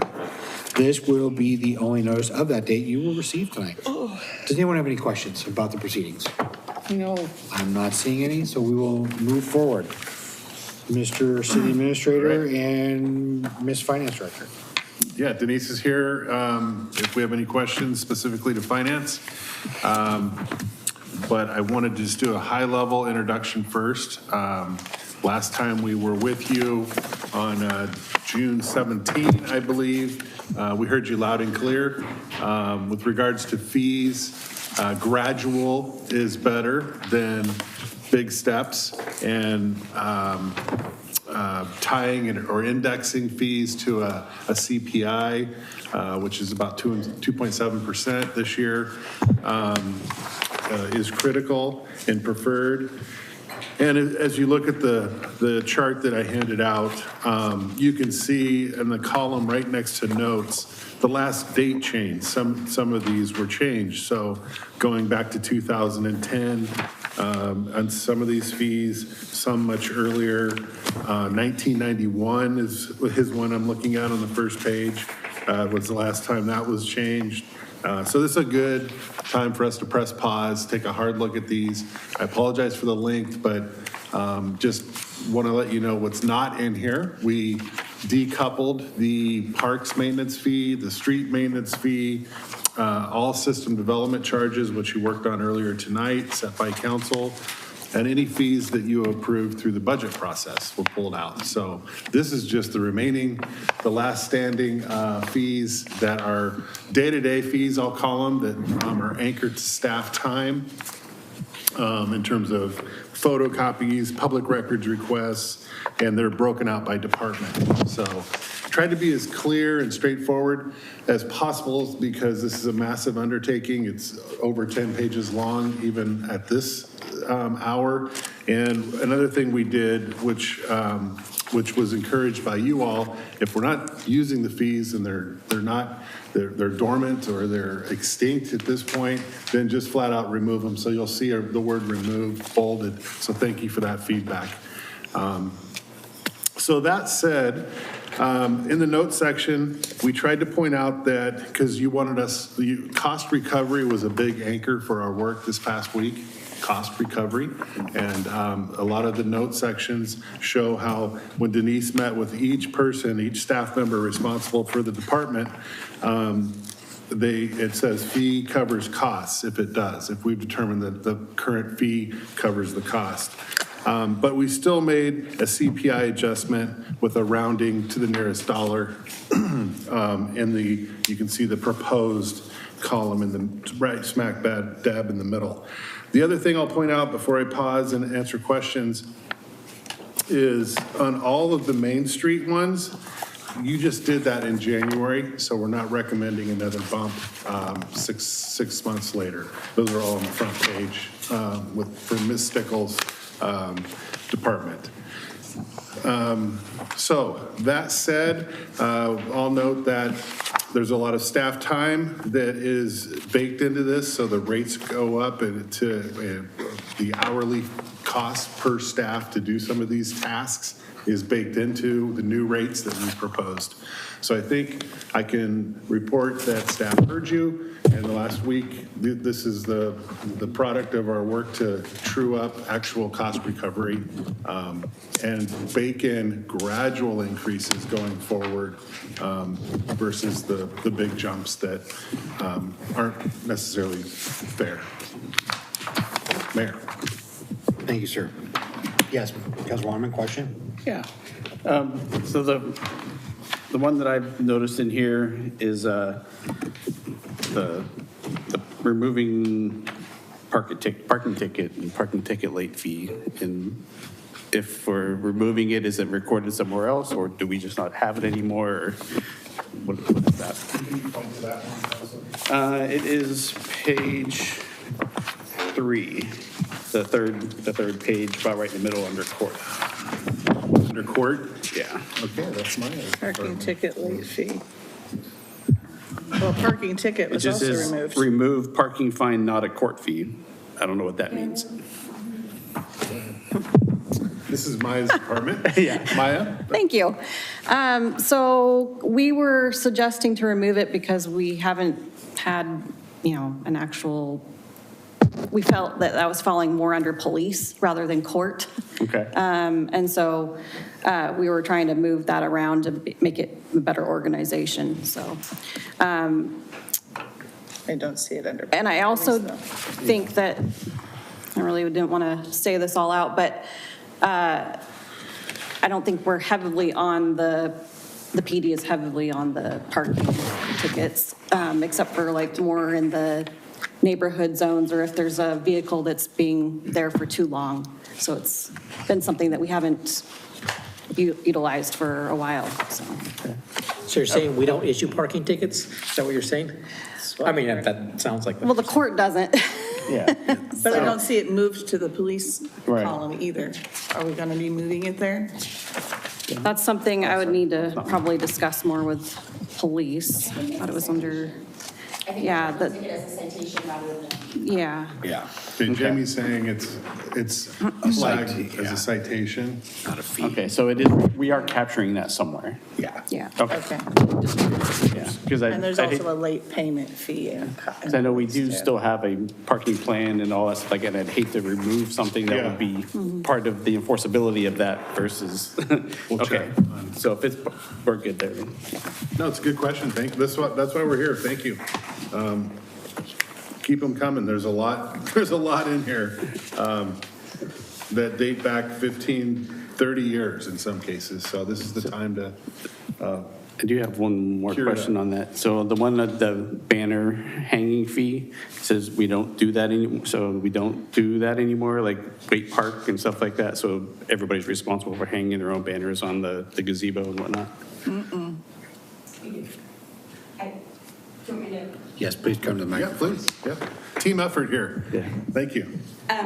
I was trying to pull it up on my phone so I could read, but I believe that that might be listed gazebo banner fee and then the Grant Street banner fee. So I think that what we did is we took that one generic line and removed that, but that since we have the Grant Street arch, Yeah. there's a that banner. one's there. So that's still there. And then also in Wait Park above the gazebo. So essentially we're removing the generic language that is outdated because a year or 2 years ago, we added in the 2 other fees, and that was a partnership between planning, public works, economic development.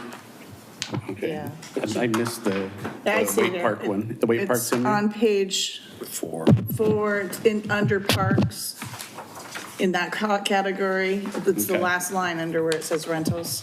Okay. Wait Park banner installation. Okay, And then the Grant Street one is under Public Works. Yeah, so when Grant Street became, or the Grant Street Arch became a thing, we basically created a new fee for that, revisited the fee, which included staff time for the Wake Park banner, Okay. and then had not thought to remove the more generic line. So Perfect. that's- Thank you.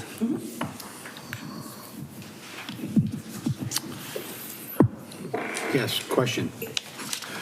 Well, it's not, no, you're right, it is a question. I don't have any questions. Just for fun, I could highlight a couple really quickly, because I know we're in a time crunch, but if you looked at page 4, under parks rentals, this is something that you probably have a lot of care over as a counselor. Some of this is a little bit arbitrary, but just trying, since, it's been since 2019, to adjust bump the in-city and out-of-city rates a bit. So I'll tell you that's a CPI bump, but it's also sort of arbitrary, like $132 to rent a gazebo in Waite Park currently, so bumping that to $150, it's 6 years out, it hasn't been touched. And then the out of city, bumping that from $264 to $300. Again, 6 years, that hasn't been touched. So we don't want to discourage people from renting the gazebo, but this is sort of the exercise as we went through line by line to carefully modernize the fees in 2026 dollars.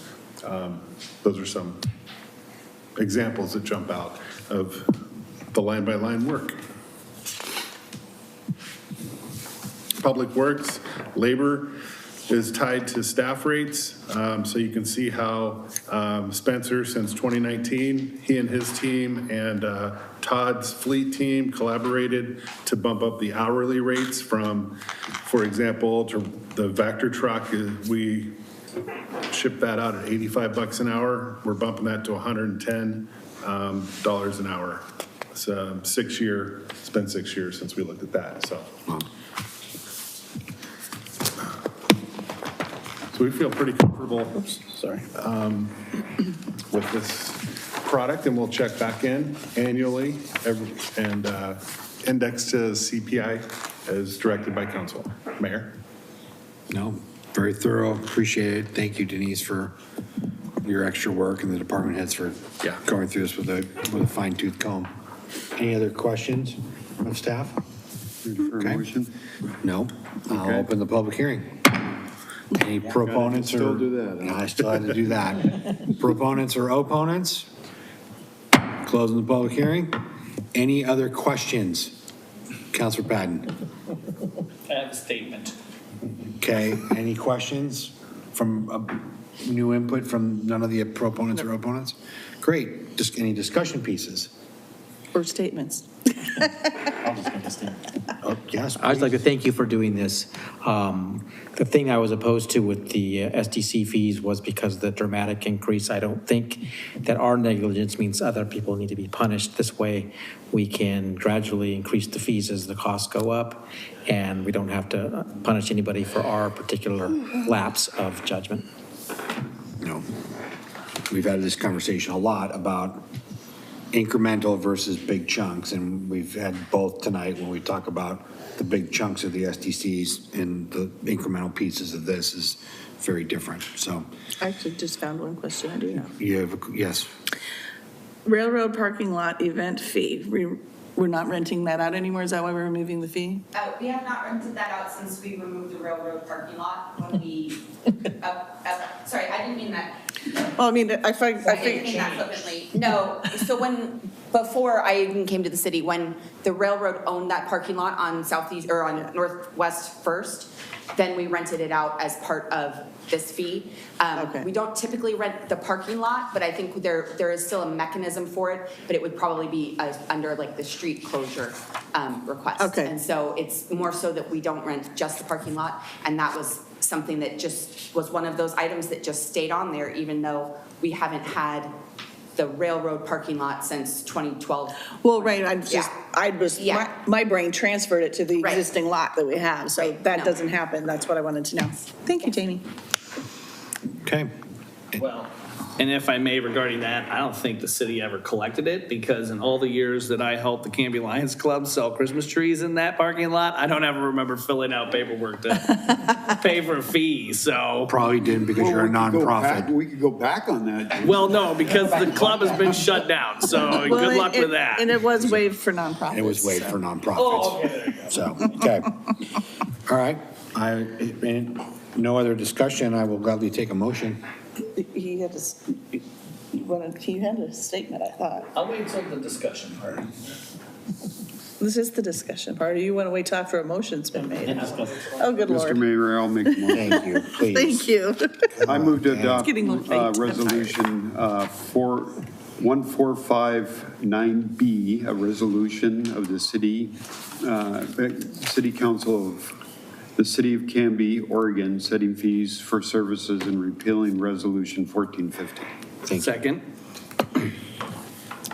Motion's been made by Councilor Davis, second by Councilor Patton, to approve resolution number 1459B, a resolution of the City Council of the City of Canby, Oregon, for setting fees for services and repealing resolution 1450.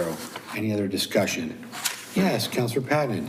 So I want to thank you, Randy, and city staff for going through this.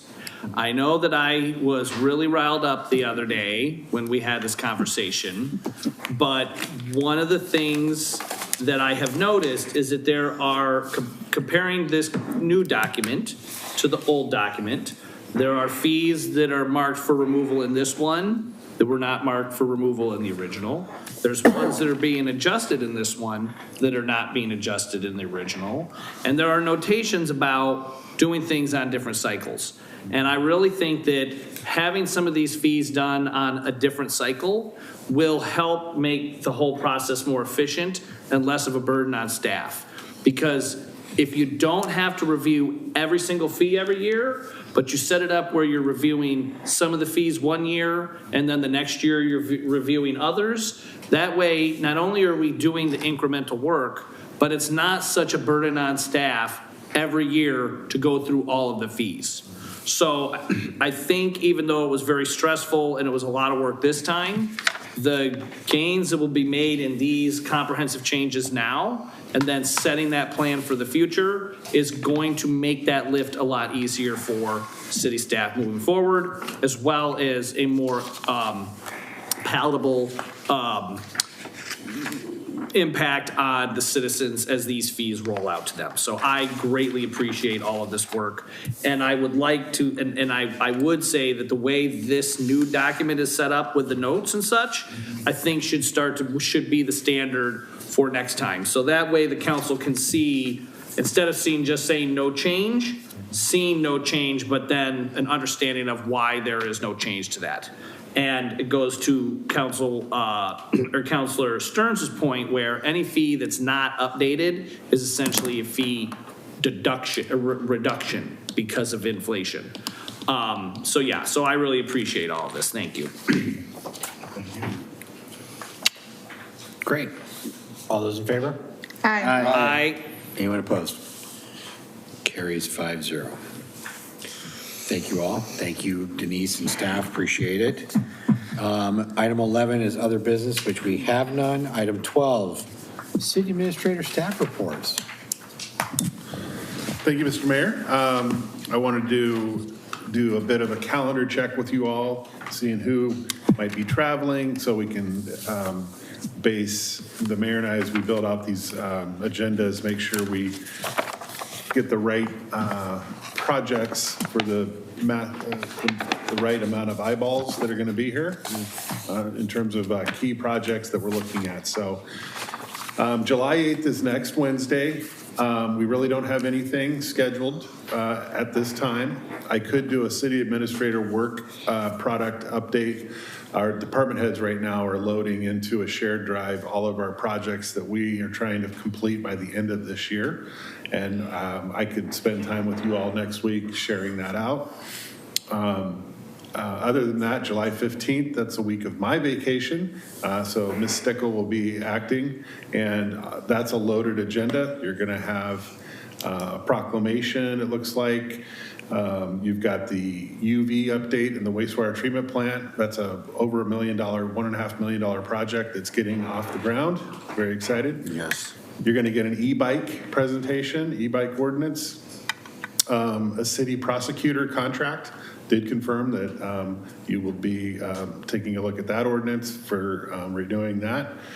And then you're doing a few resolutions for the November ballot on the 15th. So those are all time-based, and our attorney will be helping you all with that. And then July 22nd, I know July is a crazy month because everybody is traveling. We have promised you a work session. Jamie will be leading with Spencer and Ruth on a street maintenance fee update and scheduled placement on an agenda for you to adopt the new street maintenance fee. So you're booking all of our Wednesdays? There's a fifth Wednesday. There is 5 Wednesday. Okay, that's right. Leave it alone. We can leave that one alone. And then we move into August, and that's where you're doing final ballot titles for November. You're renaming the park for Auburn Farms, and you're working on your UGB expansion, teeing all that up for September, public hearings. So busy work plan, but I just wanted to make sure if any of you had any concerns with any agenda items on meetings you might not be able to make, let me know, just so I can make sure I'm planning accordingly. I told you I'll be gone next week, so I won't miss it from any. Next week, traveling. Counselor Davis is traveling. Yeah, I'll be gone the 15th. The next week. Yeah. The other part that two councilors requested an executive session to talk about the city administrator contract. Yes, got that. I'll work with the mayor on scheduling executive session. Mm-hmm. Okay.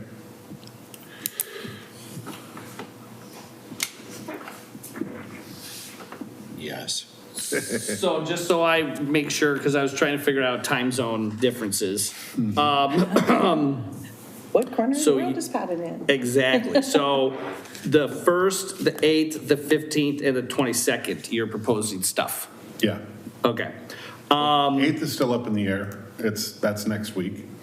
I was on the docket for that one. There's nothing right now. Nothing right now. Oh, I had it in my calendars that we didn't have something. Yeah, Maybe I had street maintenance on my brain for that day. You did. Okay. And we have moved that to an actual Delete. council meeting. So on the 8th, I would be available after 7. Because I'm going to be in Ohio, and I'm taking the day off to do the Cedar Point. And so I might be in a horrible state after many hours of roller coasters, but I'll still be in the park at 6. So if you want to do something and not have me be here and rail on and such, then I would started at 6, but otherwise I'll be available at 7. Can't you zoom from the roller coaster? It'd be fun. I mean, I could, but it could be a little weird. People are like, what are you doing? You don't want to know. I'm challenging. That would be funny. So, I mean, we don't have to do the 8th. I mean, we've held that as a space for, work sessions and things like that, so, but. But we're gonna have one on the 22nd instead, so. Right. Yep. And then I have Ms. Stickle here. We have a huge weekend coming up. Offices are closed Friday. Library's closed tomorrow and Friday, but Jamie and Tyler are in full go on 4th of July, so if you have any questions of her as the weekend, I know each of you are participating, some speaking, so make sure that those lines of communication are flowing as we... Sorry, before we get to you, Jamie. Get rolling. Do we have a decision on the 8th, council? Yay or nay? Well, it sounds like we don't have an agenda, so. I'd say no. Okay, that's fine. Well, we could have one. Well. So, no, it We is. could get together and talk about Daniel while he's abroad. Okay, so nothing on the 8th. Thank you. Is that okay, man? That's fine. I just want a decision from these guys, that's all. Okay, thank you. Ms. Stickle. We're tired, it's late. Good evening, Get Mayor and over it. Council. Come on. Jamie Stickle, Economic Development Director, and I will not go through all of the different pieces for Saturday's big show, but earlier tonight when we were listening about the long-range planning work that's happening, and I think that when you talk about the residents and city council, people who build or work in Canby, everybody can agree that Canby is a special place, and this is a really special week for us. So tomorrow night is our first Thursday night market, which happens downtown. We bring in vendors that line the streets. We'll have music, and then our local businesses participate as well. And so there's usually a scavenger hunt where you go around, you find a specific item. It gets people in the businesses, and those people are hopefully gearing up for the 4th of July weekend. So while City Hall is not open on Friday, Tyler and I will be working in anticipation of the big event on Saturday. Parade, car show, street fair. We have, I think, even more vendor spaces filled this year than we did last year. We've got 2 great bands. So we have the 21 Turns bands that does classic rock, R&B, new pop hits, and then also Infamous Soul, which they're a classic rock cover band, so they'll be playing in our family-friendly beer garden.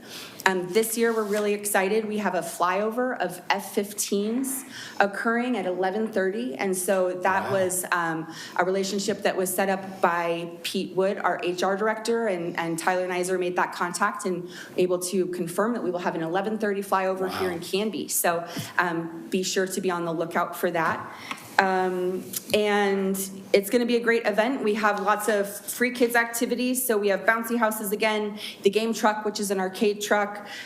Bricks and Minifigs does a Lego play area, and then we'll have a tie-dye booth. And Mayor will be there to welcome everybody and introduce the Grand Marshal. So stop by Waite Park at about 11 and Find out who the Grand Marshal is. Thank you so much for asking. I was hoping that would lead into that. The Grand Marshal is announced at the event, and so in order to hear who it is, either see the parade that kicks off at 10 a.m. And you'll see the Grand Marshal, or come to the park and you'll get to hear from that person themselves. Wonderful. We keep it as a surprise just so that it makes it extra special for that day. The Canby Historical Society will be doing their pancake breakfast at Knight Elementary starting at 7:30. So that's inside at Knight Elementary, yes, inside the cafeteria. Yep. So get your pancakes and sausage and fruit and juice and get carved up for the day. And they're one of the many nonprofits that is helping us. So Canby Rotary, I spoke about last time, is helping with our parade. The Canby Kiwanis is helping with our car show. Canby Christian comes and helps with our tie-dye booth. So there's a lot of Canby showing up for Canby and those outsiders who decide to come to Canby. And it's a lot. And we expect a very big showing this year. And I'm very eager to see all of you downtown and anybody else who wants to stop by and snag us as we're running around, making sure everything goes off without a hitch. It'll be probably the first time in a couple of years that it's a cooler 4th of July. It should be cooler, but still great weather. Yeah. And so, be ready to spend the day in downtown Canby. Then at dusk, the fireworks will occur over at Trost Elementary. And that is put on by our Canby Fire District. So dusk is, I looked it up last time, at 9:39 p.m. So if you roughly 9:40 fireworks. And Canby Fire, Canby Police, and the City of Canby are urging people to be very considerate with not issuing illegal fireworks this year, and even being very careful with legal fireworks just because of how dry it is around here. We've been pushing a campaign urging people to leave the fireworks alone and just come out and experience the fireworks show as a community. Perfect. Did you have a comment, sir? Yeah, since Rotary's doing the setup for the parade, just to put a plug in that the registration is going to be set up at Cedar and 5th by Eccles Elementary School, because people ask all the time, where is the registration going to be? And I assume the Grand Marshal will still be on the antique fire truck? Mm-hmm. Okay. Yes. Good to know. And the best way to access that registration point is on Cedar. So yes. A lot of those internal streets closer to the park are shut down or blocked off. So the best way is to try and go around downtown, down Cedar, to get to the registration. Right. And so you're right, Jamie. And we ask people to, if you're going to be coming into the registration, go to Elm then go over to Cedar and go directly up Cedar. Don't try to take the side streets because they'll be closed with barricades, or come down off of Knightsbridge to Cedar and Fifth. Thank you. Great. Councilor Patton? On the firework thing, I'm sure people are like, oh, it's been raining now, and so it's going to be fine. And the answer is no, it's not, because everything was really dry to begin with, and the grass is still tall and dry and dead, and a couple of days of nice weather is just going to get it back to super flammable. So folks in TV land, don't just think that the rain is going to have fixed everything. Don't set the city on fire. Because I was over watching the fireworks last year with the fire department, and someone set their house on fire. So it happens. Don't do it. The F-15 flyover, Yes. is it 11 or 11:30? It's 11:30. 11:30. Okay, great. Yeah, no, I'm excited. I've been tapped to be a judge at the car show, so I may or may not be bribable when it comes to getting rides in very nice cars. We'll see what happens. Are you doing the judging too, or are you just doing your mayor's choice? I just do mayor's choice. Okay, so I'm not sure if I'm going to be able to help with the parade lineup. With Rotary's got that. Okay, because you had told me Yeah. you would harangue me for that. So I'm looking very forward to it. It's going to be a lot of fun. Everybody come downtown. Thank you all. We'll see you then. Have a great weekend. Have a safe weekend, and happy 4th of July. Yes. Thank you. See you Saturday. Oh, there was one other thing. You're fine. The person that came in with the concerns about their lawn and stuff and all that, has there been any progress for folks along the parade route as far as like flagging off their lawns and that sort of thing? Well, we have done a lot. Everybody in this room here has been working on it. Maya, our insurance carrier, Denise, Pete. And they actually met on site at her home to take a look at the sidewalk. We definitely have a policy that it's the homeowner's responsibility to keep up the sidewalk. So that's why she, unfortunately, received the lawsuit and not the city. So in terms of the parade, we cannot, I've been assured that we're not allowed to block the sidewalk because you can force pedestrians to walk into the street unsafely. But there are things they can do to encourage caution around their homes with chairs in their lawns and so on and so forth. So we have been proactive. Anything else staff would like to add that I've missed? Because I know you guys worked on it all week. Doesn't sound like it. So. And I guess I was not saying about shutting the sidewalk down. I was, Right. When we had talked, I had said something about, is there a way to work with not just that particular homeowner, but other homeowners along the thing to say, hey, if you want flagging put in your lawn along the edge of the sidewalk to keep people from coming into your lawn and sitting on it and those sort of things, was there The whole or reaching out, like maybe not this year, but what I would say is in the hometown that I grew up in, there was a thing where the people who were doing the parade would go around, and if different homeowners wanted their property marked off, they would put little sticks with tape around and say, essentially along the edge of the sidewalk, to say, you are not to come into the front lawn. And I think it might be a good gesture towards the community, folks along the parade route, to kind of offer that as an option to them to say, hey, if you're okay with people just being in your lawn, that's fine. But, because this is a thing that's happening in front of your house, whether you like it or not, we would be willing to put stakes and flags up to keep people on the sidewalk and make it clear that they shouldn't be coming into your lawn. That is what I was thinking. But the issue's not the lawn, it's the sidewalk. Yeah, the issue is. I'm not talking about. She's got to deal with her sidewalk, but the problem is people are clogging up the sidewalk because they have the ability to walk through the person's lawn. If they don't have the ability to walk through the person's lawn, the people who are trying to get by are going to get raging mad, and they're going to tell the people who are clogging the sidewalk up to get the heck out of the way. And I think it would be a self-dealing. It would fix itself. That's what I'm looking for. Okay. For 10 years, I lived on the parade route. and the parade would go by our house every year. And I never had to get anybody off my lawn, but they did set their chairs on the sidewalk, so the sidewalk basically became a non-sidewalk during the parade. You could not walk on the sidewalk. You had to walk in the street if you were walking. And I'm not saying that to have any opinion at all about what the solution is. I'm just saying that was the fact, having observed it for 10 years from my front yard. Yeah. We'll take that under advisement of staff. Thank you, Councilor Patton. Anything else, sir? That's it for me tonight. End of report. Okay. Mayor's business, just turned 50 years as a country and a great time to celebrate. And thank you, Mr. Woods, for lining up F-15s. That's fantastic.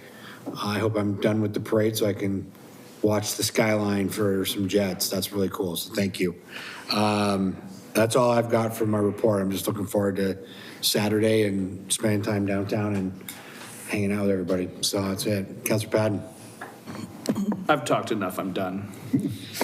Council President Hensley.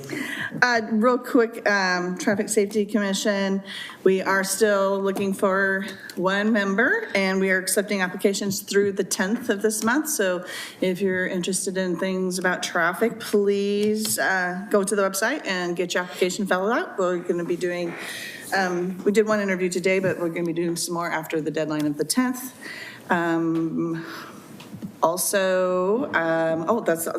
I just also wanted to, they're all gone now though. I wanted to congratulate Canby Police Department on their 24-6 victory over the fire department in the softball over the weekend. So I wasn't go Canby PD. The fire department got 6 points by the end? I wasn't playing. Yeah, they had, well, it was 6, yeah. Canby Fire got 6 and yeah. I heard they were making the Canby PD pitch left-handed, so that's how it is. Anything else? That's all I have. Councilor Davis? Thank you. Former Fire Chief Davis?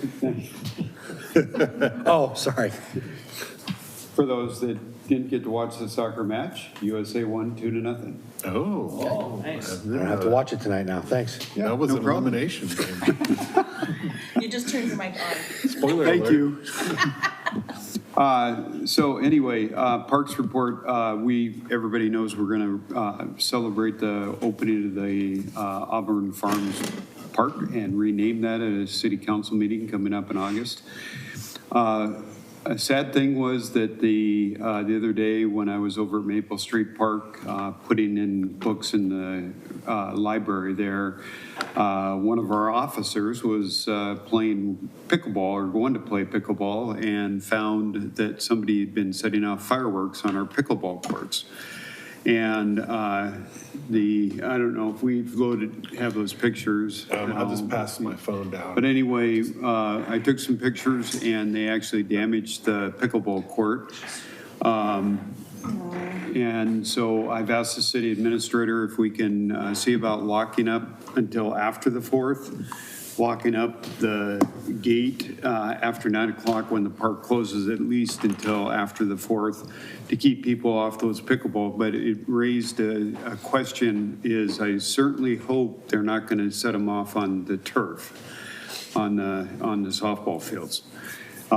So I know that the police officer that was playing pickleball put the word out to the other patrols to patrol heavily in there when the fireworks are going off or when people are setting off. But please, we work so hard to make some nice fields and pickleball courts and splash pads and everything, and Legacy Park, the new physical fitness area.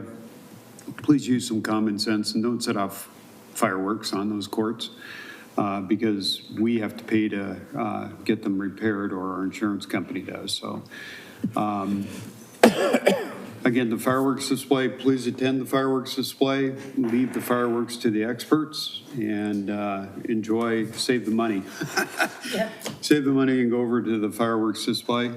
The Adult Center, very briefly, Kathy, the director over there, basically said they have hired a construction company to do the work of the remodel, and their experience is Christ the King Church and a variety of other schools and churches throughout the Portland metro area.